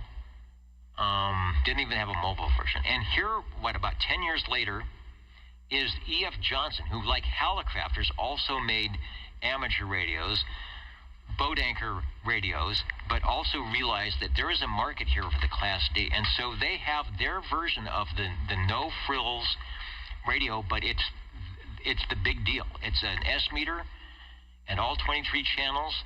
And they realized that in 10 years, what people were actually using these radios for, how they were using them and how they would have fun and what would be marketable. And here you go. It's their classic Messenger series. Put in a nice box, add 23 channels, the S meter, but you still got squelch volume, and that's about it. You can't go wrong, but it's a nice-looking radio, very solid and made by E.F. Johnson, and it sounds good. Take a transmission. Well, thank you, Dennis. Yeah, there's only 3 knoppings on it. Squelch volume and the antenna selector with the microphone input. And the microphone is the original Johnson type microphonium. However, we are cheating a little bit using the 180 from the Browning.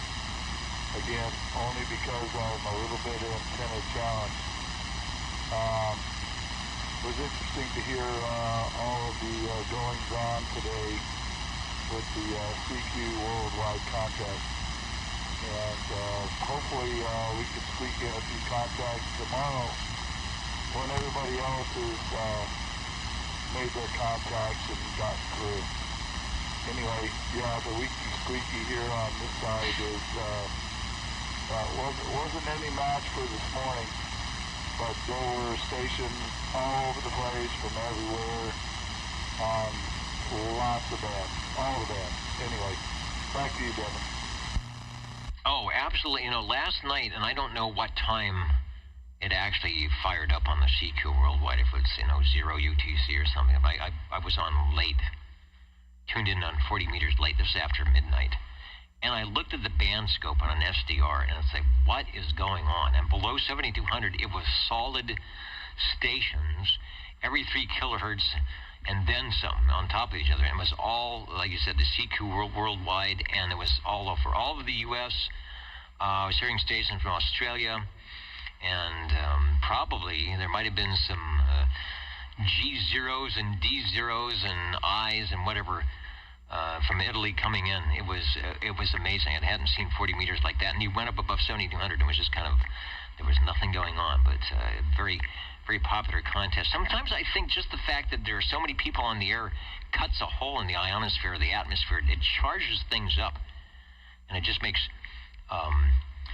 the radio propagation go very well. Sort of what we do here on Saturday night here on Channel 11. We make the Central Valley alive again with RF. Radio is sounding good.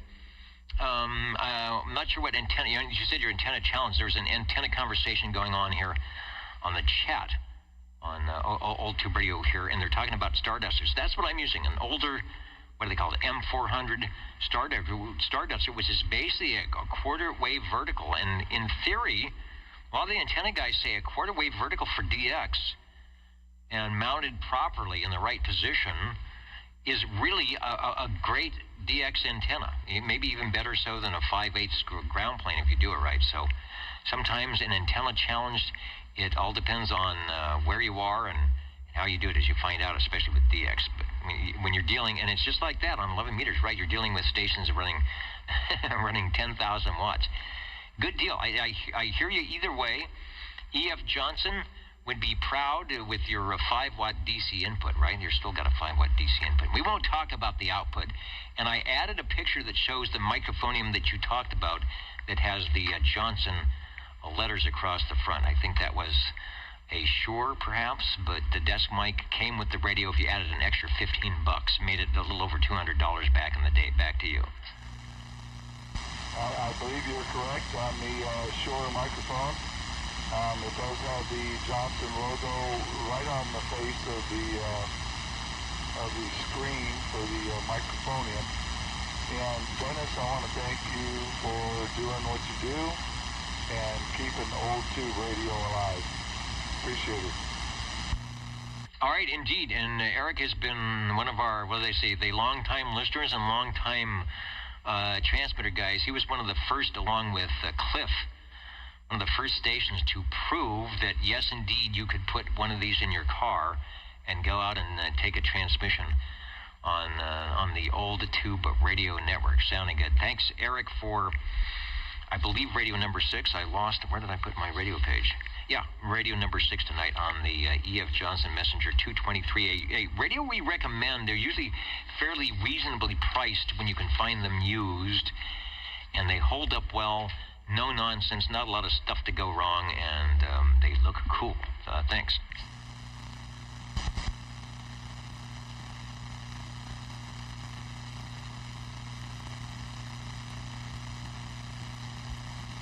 The Bulldogs did win tonight. That's a good thing.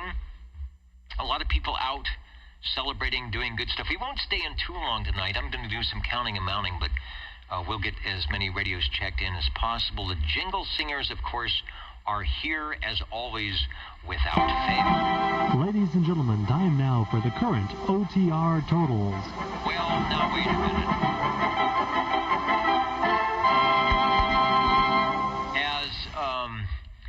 As Jack Benny would say, now cut that out. We're not ready.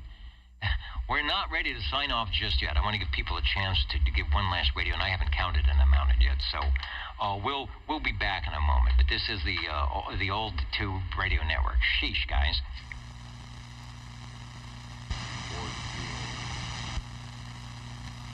Hey, there's somebody. I knew we could get a Radio 7 if we tried hard enough.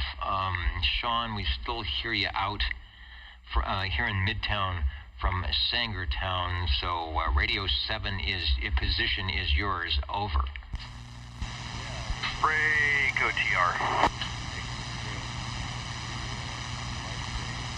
Oh, hang on one moment. KB6 GFD.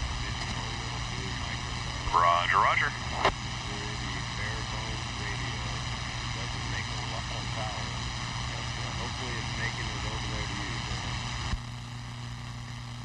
It is making it here, and give me the make and model again, because as you know, the audio is a little under the 100% mark. Over.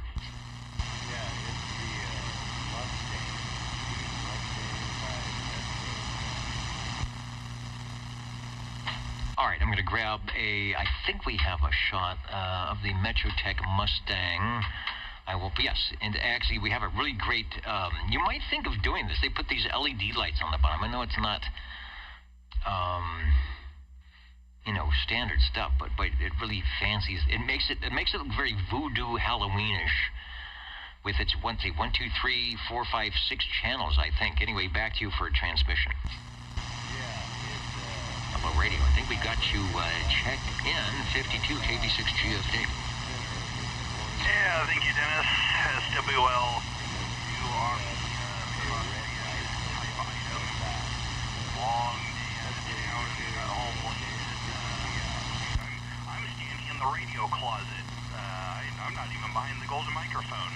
Well, that's a good thing. At least you're home safe and sound. And the radio static tonight is not taking you out. What was taking you out was a crossband check-in, but we're okay with that now. Now although, I'm just looking at the front of the Mustang, and it looks like it would not be easy to wire the Demco modulator into that. KB6 GFD.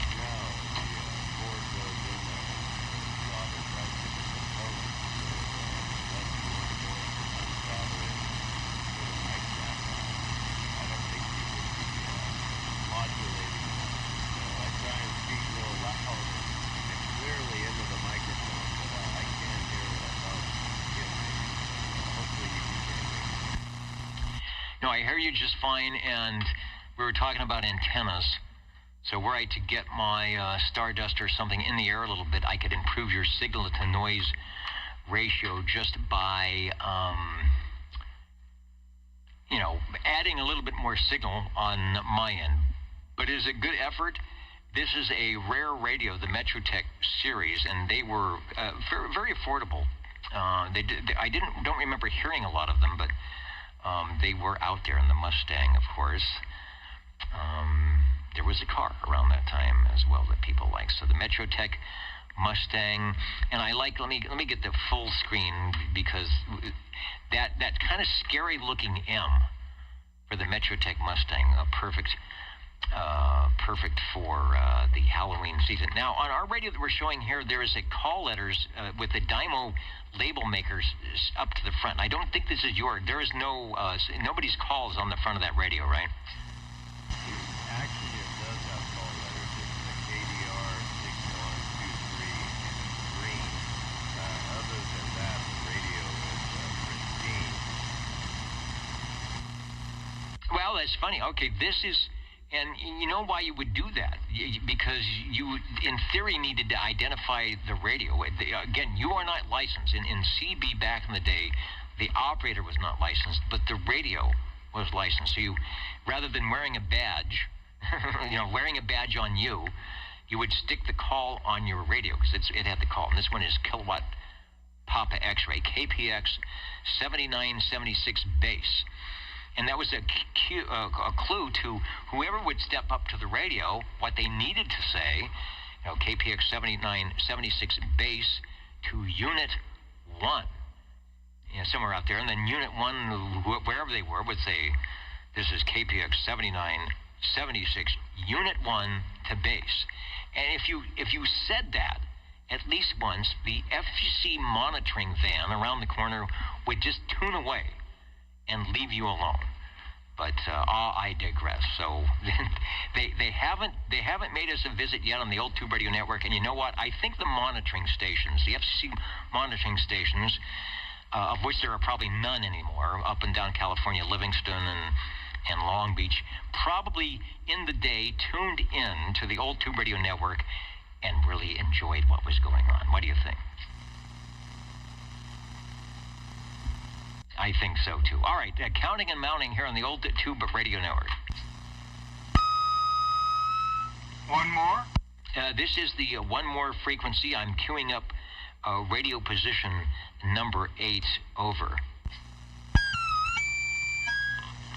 The listening stations were Santa Ana, Livermore, and somewhere up in the state of Washington. And they're no longer there, because I lived just over a small hill from the Livermore station, and I got nailed. Anyway, excuse me, yes, I got a visit. Anyway, the Golden Beagle R68-268 by Browning Laboratories. If the Mark III doesn't sell by November 8th, on the 9th, Saturday, there's a swap meet here in Clovis, right next to Fresno, for those who don't know, and I'll be taking it there. See if anybody there would like it. And if it doesn't sell, it'll be back on the air that Saturday night. Next week, I'll be approximately in, because I'm not sure if I'll get back in time. I may, but I may not. Anyway, anybody that wants that Mark III, get a hold of Dennis or me or whatever, and I could send pictures to people so they could see it. And then if they want the Bing modified, I'll do that. Okay, I'll turn it back to you, Dennis. Thank you. All right, doing some counting and mounting. And thanks for that. And also, thanks for, taking some time and getting these radios fixed up so we can have some to share locally. People can add to their collection or start a collection. That's a nice thing, start a collection.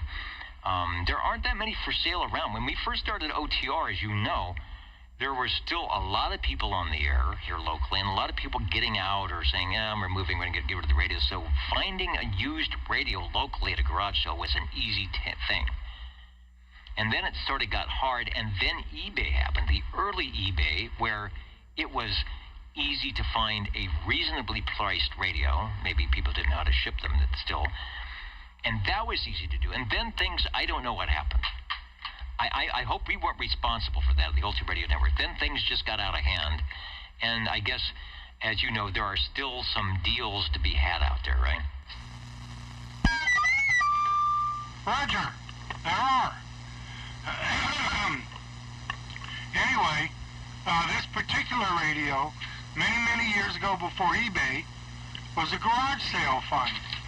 This mic, the transmitter receiver, and a 180 linear, range booster, reverse preamp. We're all in a garage sale about 2 miles from where I lived, and I read about it in the, get this, newspaper, and I went there, and I said, oh yeah, I want it, and that's where I got this one, way before eBay. Okay, catch you later. Show's good. I'm going to go back in the next room and relax. I have to get up early in the morning and go out of town. Not for work, but for pleasure. Okay, catch you later. All right, good deal. And the breaking station, go ahead, over. We wanted to get this one in there real quick. Give Harvey credit, because this is one of the Mark IIIs that he got rid of, and it is a gem and a half. 9 out of 10 guaranteed. This is one of the cleanest ones I've ever seen. And what he had done to it wasn't clean it because it didn't need it. I touched it up today, and it is definitely the cleanest one I've seen. So I want to thank Harvey again for the sale of it, because I will definitely take this to the grave. But we wanted to get another eagle in there so we could add to the number. But this is another one out there. Thank you, Jerry. Well, it's all thanks to you. I know you hear it a lot, but I don't think you hear it enough. Yeah, he took and modified the ping one. I wanted it longer, so he tweaked it longer. But again, yeah, worldwide out there, Harvey is one of our friends and one of our best techs that do our tube radios. He doesn't classify him as a technician, but he does do the work, and he is no joke. So hearing me out there, wherever you're hearing me at, that man is one. If you want to buy a radio with confidence, this guy, you know that you'll get a radio and it won't be a pile of junk. So once again, thank you both. Dennis, thank you again for the show. This is out of the week. This is the day I look forward to. It ain't Friday after work. It's OTR Saturday night at 8 o'clock. For 40 years, you got to applaud that one. Thanks again, guys. Harvey, love you, man. Take care. All right, thanks for the good words. And I know a lot of people feel the same way, me included. It's always been fun on a Saturday evening. Even when I was working long hours at the TV station, I mentioned I used to take my walkie-talkie and crawl up on the roof in between programs or whatever we were doing downtown Fresno and beacon back to whoever the net controller was to get checked in. It's just something you had to do. Speaking of getting checked in, before we sign out here, and I see the amplifiers and things being set up across the studio here. The Espresso Trucking Company is in, and I see you, Richard Wild Wildemar, jumping in there, SWL 78, putting in the X in the square. I'll get you in officially. And the Jingle Singers, do they want to do one more thing? And it would help if the mouse was working tonight. It's one of those things. Here we go. Back into the segment. You're listening in the latest style at 27.085 megahertz. Channel 11 Old Tube Radio. In wonderful Fresno, California. Late check-in. Hey, A late check-in. For a check-in, let's do that. I'm in the mode. I've got the board. I've got the dry erase board up and running. Let's see. There it is. SWL7 says you are checked in. Thanks. And thanks for checking me in. Just got into the house, so yeah. All right, and there it is. And we're talking about net controllers. Ed is probably one of the guys that maybe checked me in back in the day when I was on the roof with the walkie-talkie. All right, thanks for jumping in the radio room.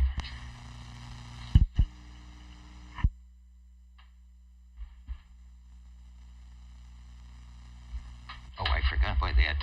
My HEC is really something on those very close stations. Okay, now it's time for the fanfare. You can do your thing. Ladies and gentlemen, time now for the current OTR totals. Current final totals.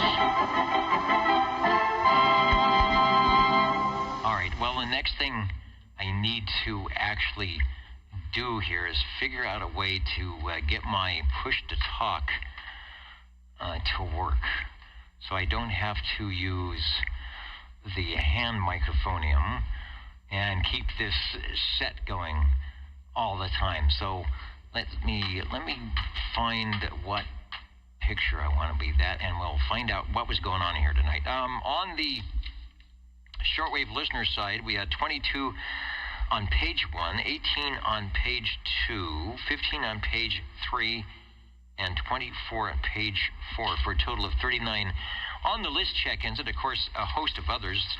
You don't have to be on any list or any piece of paper to get checked in here to the Old Tube Radio Network, and that's the way we like it. And okay, 97 on using the Starduster forever. I've got a couple here. I keep thinking, no, I'm going to go to one of those big fancy 5/8 ground planes. We'll see. I'm just always amazed at how well I do, especially when the skip is in, on OTR, and how well stations hear me with my antenna very low. We'll see. I've been working on getting my antenna up in the air. And Bob was in, which says when it was CB radios, or were CB radios licensed, he said, I was on the CB channels back in the 1970s, and I don't remember ever having to license my rig. Well, at some point, they did away with it, but when they first started, there was a license in the box. There was a piece of paper in the box you had to send away with amount of money. It might have been $8, $20, it was $5. It fluctuated, and you had to send that into the FCC with your information, where you were, and your age. I'll tell you about that quickly. And you had to wait. Then they would send you back a license. You could not legally get on the air until they sent a station license back. And I made the mistake of saying, oh, yeah, I'm an operator, and my station license is this, but I was under 18? And they said, no, you have to be 18 to get a station license. So I had to do it over again, and I think my mom said, oh, okay, I'll put my name on there, and you provide the money, and I'll license it for you. So she did that. And that was all through the late 50s through the 60s and the 70s, when there was 4 million people. They couldn't handle all the licenses at the same time, so they said, well, you can get on the air. What you do is you use your, was it zip code or something, and you add that, and I think it went up to $20, and then I think they just finally dropped it. But I'm sure the licensing went on all through most of the 70s. It's just they made it easier to do, and a lot of people said, well, I'm not going to be licensed, and they weren't about to bounce 4,000 people out. Although, as Harvey mentioned, and he didn't say what year it was, they did listen. They could listen, and if you were in the wrong spot at the right time, they would pay you a visit, and you would be $50, $150, $200, $500 poorer, depending on how many little checkmark violations you had. All right. Well, I got one for you. But I digress. Go ahead. Over. I have my original from 1977, November 15th, and the call sign was KBAU 3556. That was after they went to the 4-letter from 3, but then when I turned 18, I have my other one, which is KBRV is 6324, and I just run across them about a year or so ago, found them. I'm like, wow, I can't believe I have my original license. Exactly. There's a lot of people with original licenses out there. Somebody just popped in with one, with a number. There was there's the 3 and 4, and even before that, the early license were longer numbers. I'm going to say those were the first couple of years, because I remember hearing some people giving their really old license back in the day. Richard, KBK 9038 out of Yuma, Arizona. I was in Southern California with KEO 8492 from the 1970s, and I think it was $20 at that time. I remember it went up. It was 8 and it went to 20. That was a lot of cash to license yours for a thing that you weren't going to use, but you need to have it. 007 Extreme CB. It is better to check in than to not check in at all. 007 broadcasting live from his key down in Maryland. He gets around. That RV moves around. Thanks for joining us. We are just about ready to sign out here. I wanted to give the station rundown, the tube radio rundown, which I will do if I find the paper here. Moisture manufacturer Brownings tonight, starting out big. The Browning Golden Eagle Mark III SSB Harvey. That one is for sale, by the way. The Browning 23S9 R2700A from Sean and Sanger, also sounding really out of your radios tonight. I think that was the loud one for sure. It's spooky time. Yeah, our last net before Halloween, the CB1 from Hallicrafters, their actual first 11-meter CB radio with a magic eye tube. Thanks, Cliff, for Radio 3. Radio number 4, the Cobra Cam 88 Plus for our ESSB Voodoo audio crews. Perfect timing. There was actually people listening in and saying, yeah, you can do that with 11-meter stuff. They had tubes. They were built in with, before they had compressors, limiters, and if you do it right, it sounds really good, which it did. Check it out in the replay, Cobra Cam 88, 1017 with KW on the alternate microphone. Sounding good. The Demco satellite, the other CB1 radio from Demco tonight. Thanks, Sean, for that. I don't know. Now that I think about it, maybe the Demco was a little bit louder. They both sounded good. Eric, good to hear Eric on the E.F. Johns Messenger 223 from Edgar F. and the gang back there from the late 1960s and 1970s. The Sears catalog even said, can you make one for us? We're just going to put a different name on it. And they did. Find your old Sears catalog from 1969 and you will see the likeness of the Messenger 223. The Metrotech Mustang, our rare radio of the evening. Thanks, Sean, for that. No problem. Trying to pull you out. Good single. Just make me listen a little bit. Harvey on the west side, the Browning Golden Beagle R68 T68, and the newly minted on-the-shelf Browning Golden Eagle Mark III SSB, sounding really good. Nice, good audio. I'm glad that one stayed around, so we will hear more of it. So 9 radios tonight, doing a good job, and let's see. I see X4. Let me go one more check-in before we queue up. The Espresso Trucking Company is in. Let me see if X4000 can take a transmission here and check in back to you, X4000. X4000, the voice you hear at the beginning of each hour, along with Stan Freeberg, by the way. Maybe you'll recognize it. Hi there. This is KB6GFD. I should be official. And good evening to all the SWLs and all the ships at sea. And just want to say hello.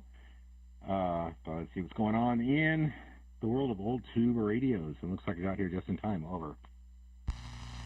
Yeah, just in time. We're about ready to do our thing, but I wanted to let you check in the voice that we all hear along with Stan Freeberg at the top of the hour to get things up and running. Speaking of up and running, it is a Halloween program, I guess, for the old Tube Radio Network, and what would it be without Espresso Trucking Company and their ghoulish monster crash. So we'll be back next week. Thanks, everybody, for listening.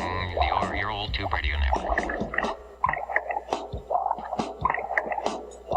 I was working some DX late at night when my eyes beheld an eerie sight, for my SWR began to rise. And suddenly, before my eyes, there was a monster crash. A monster crash. Things went up in a flash, there was a crash.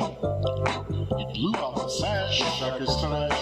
Gonna cost lots of cash from the lavatory in the bedroom east to the family room where the teenagers feast. The family were jolted from their humble abodes by static discharge from my tube electrodes. It was a monster crash. A monster crash. They ran a 50-yard dash. It was a crash. Well, I broke out in a rash. Check his trash. I'm gonna cost lots of cash. The relays were sparking tons. The magic smoke had just begun. I fumbled for the kill switch and turned around to run. The shack was rocking, it was making strange sounds. My tower started twisting, then dropped to the ground. The fire department was about to arrive. The sirens wailing as they entered the drive. They heard a monster crash. A monster crash. They backed off in a flash. It was a crash. Scrambled out in a dash. Check his trash.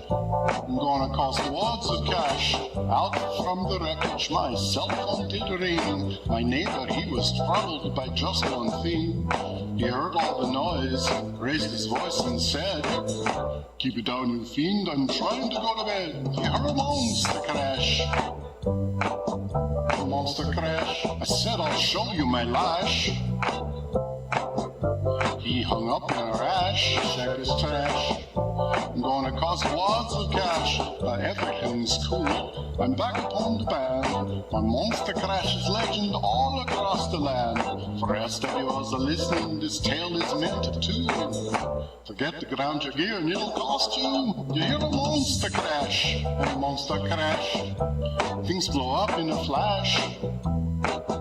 It'll be a crash.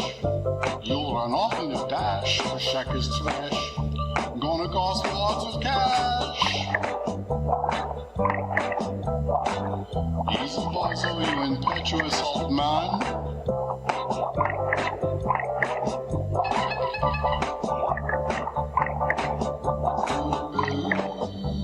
Good night, everybody. Stay safe. Your Old Tube Radio Network. Awesome send off there, Dennis. And I'm glad you brought up. For sure. Can't say enough. Thanks again, Dennis. You rock. Definitely the weekend that I look forward to. Y'all take care. And I can't remember the three numbers. I want to say 357 or 325, something like that. Anyway, yeah. Long call sign issued by the FCC for Citizens on Radio Service. Thank you, Dennis.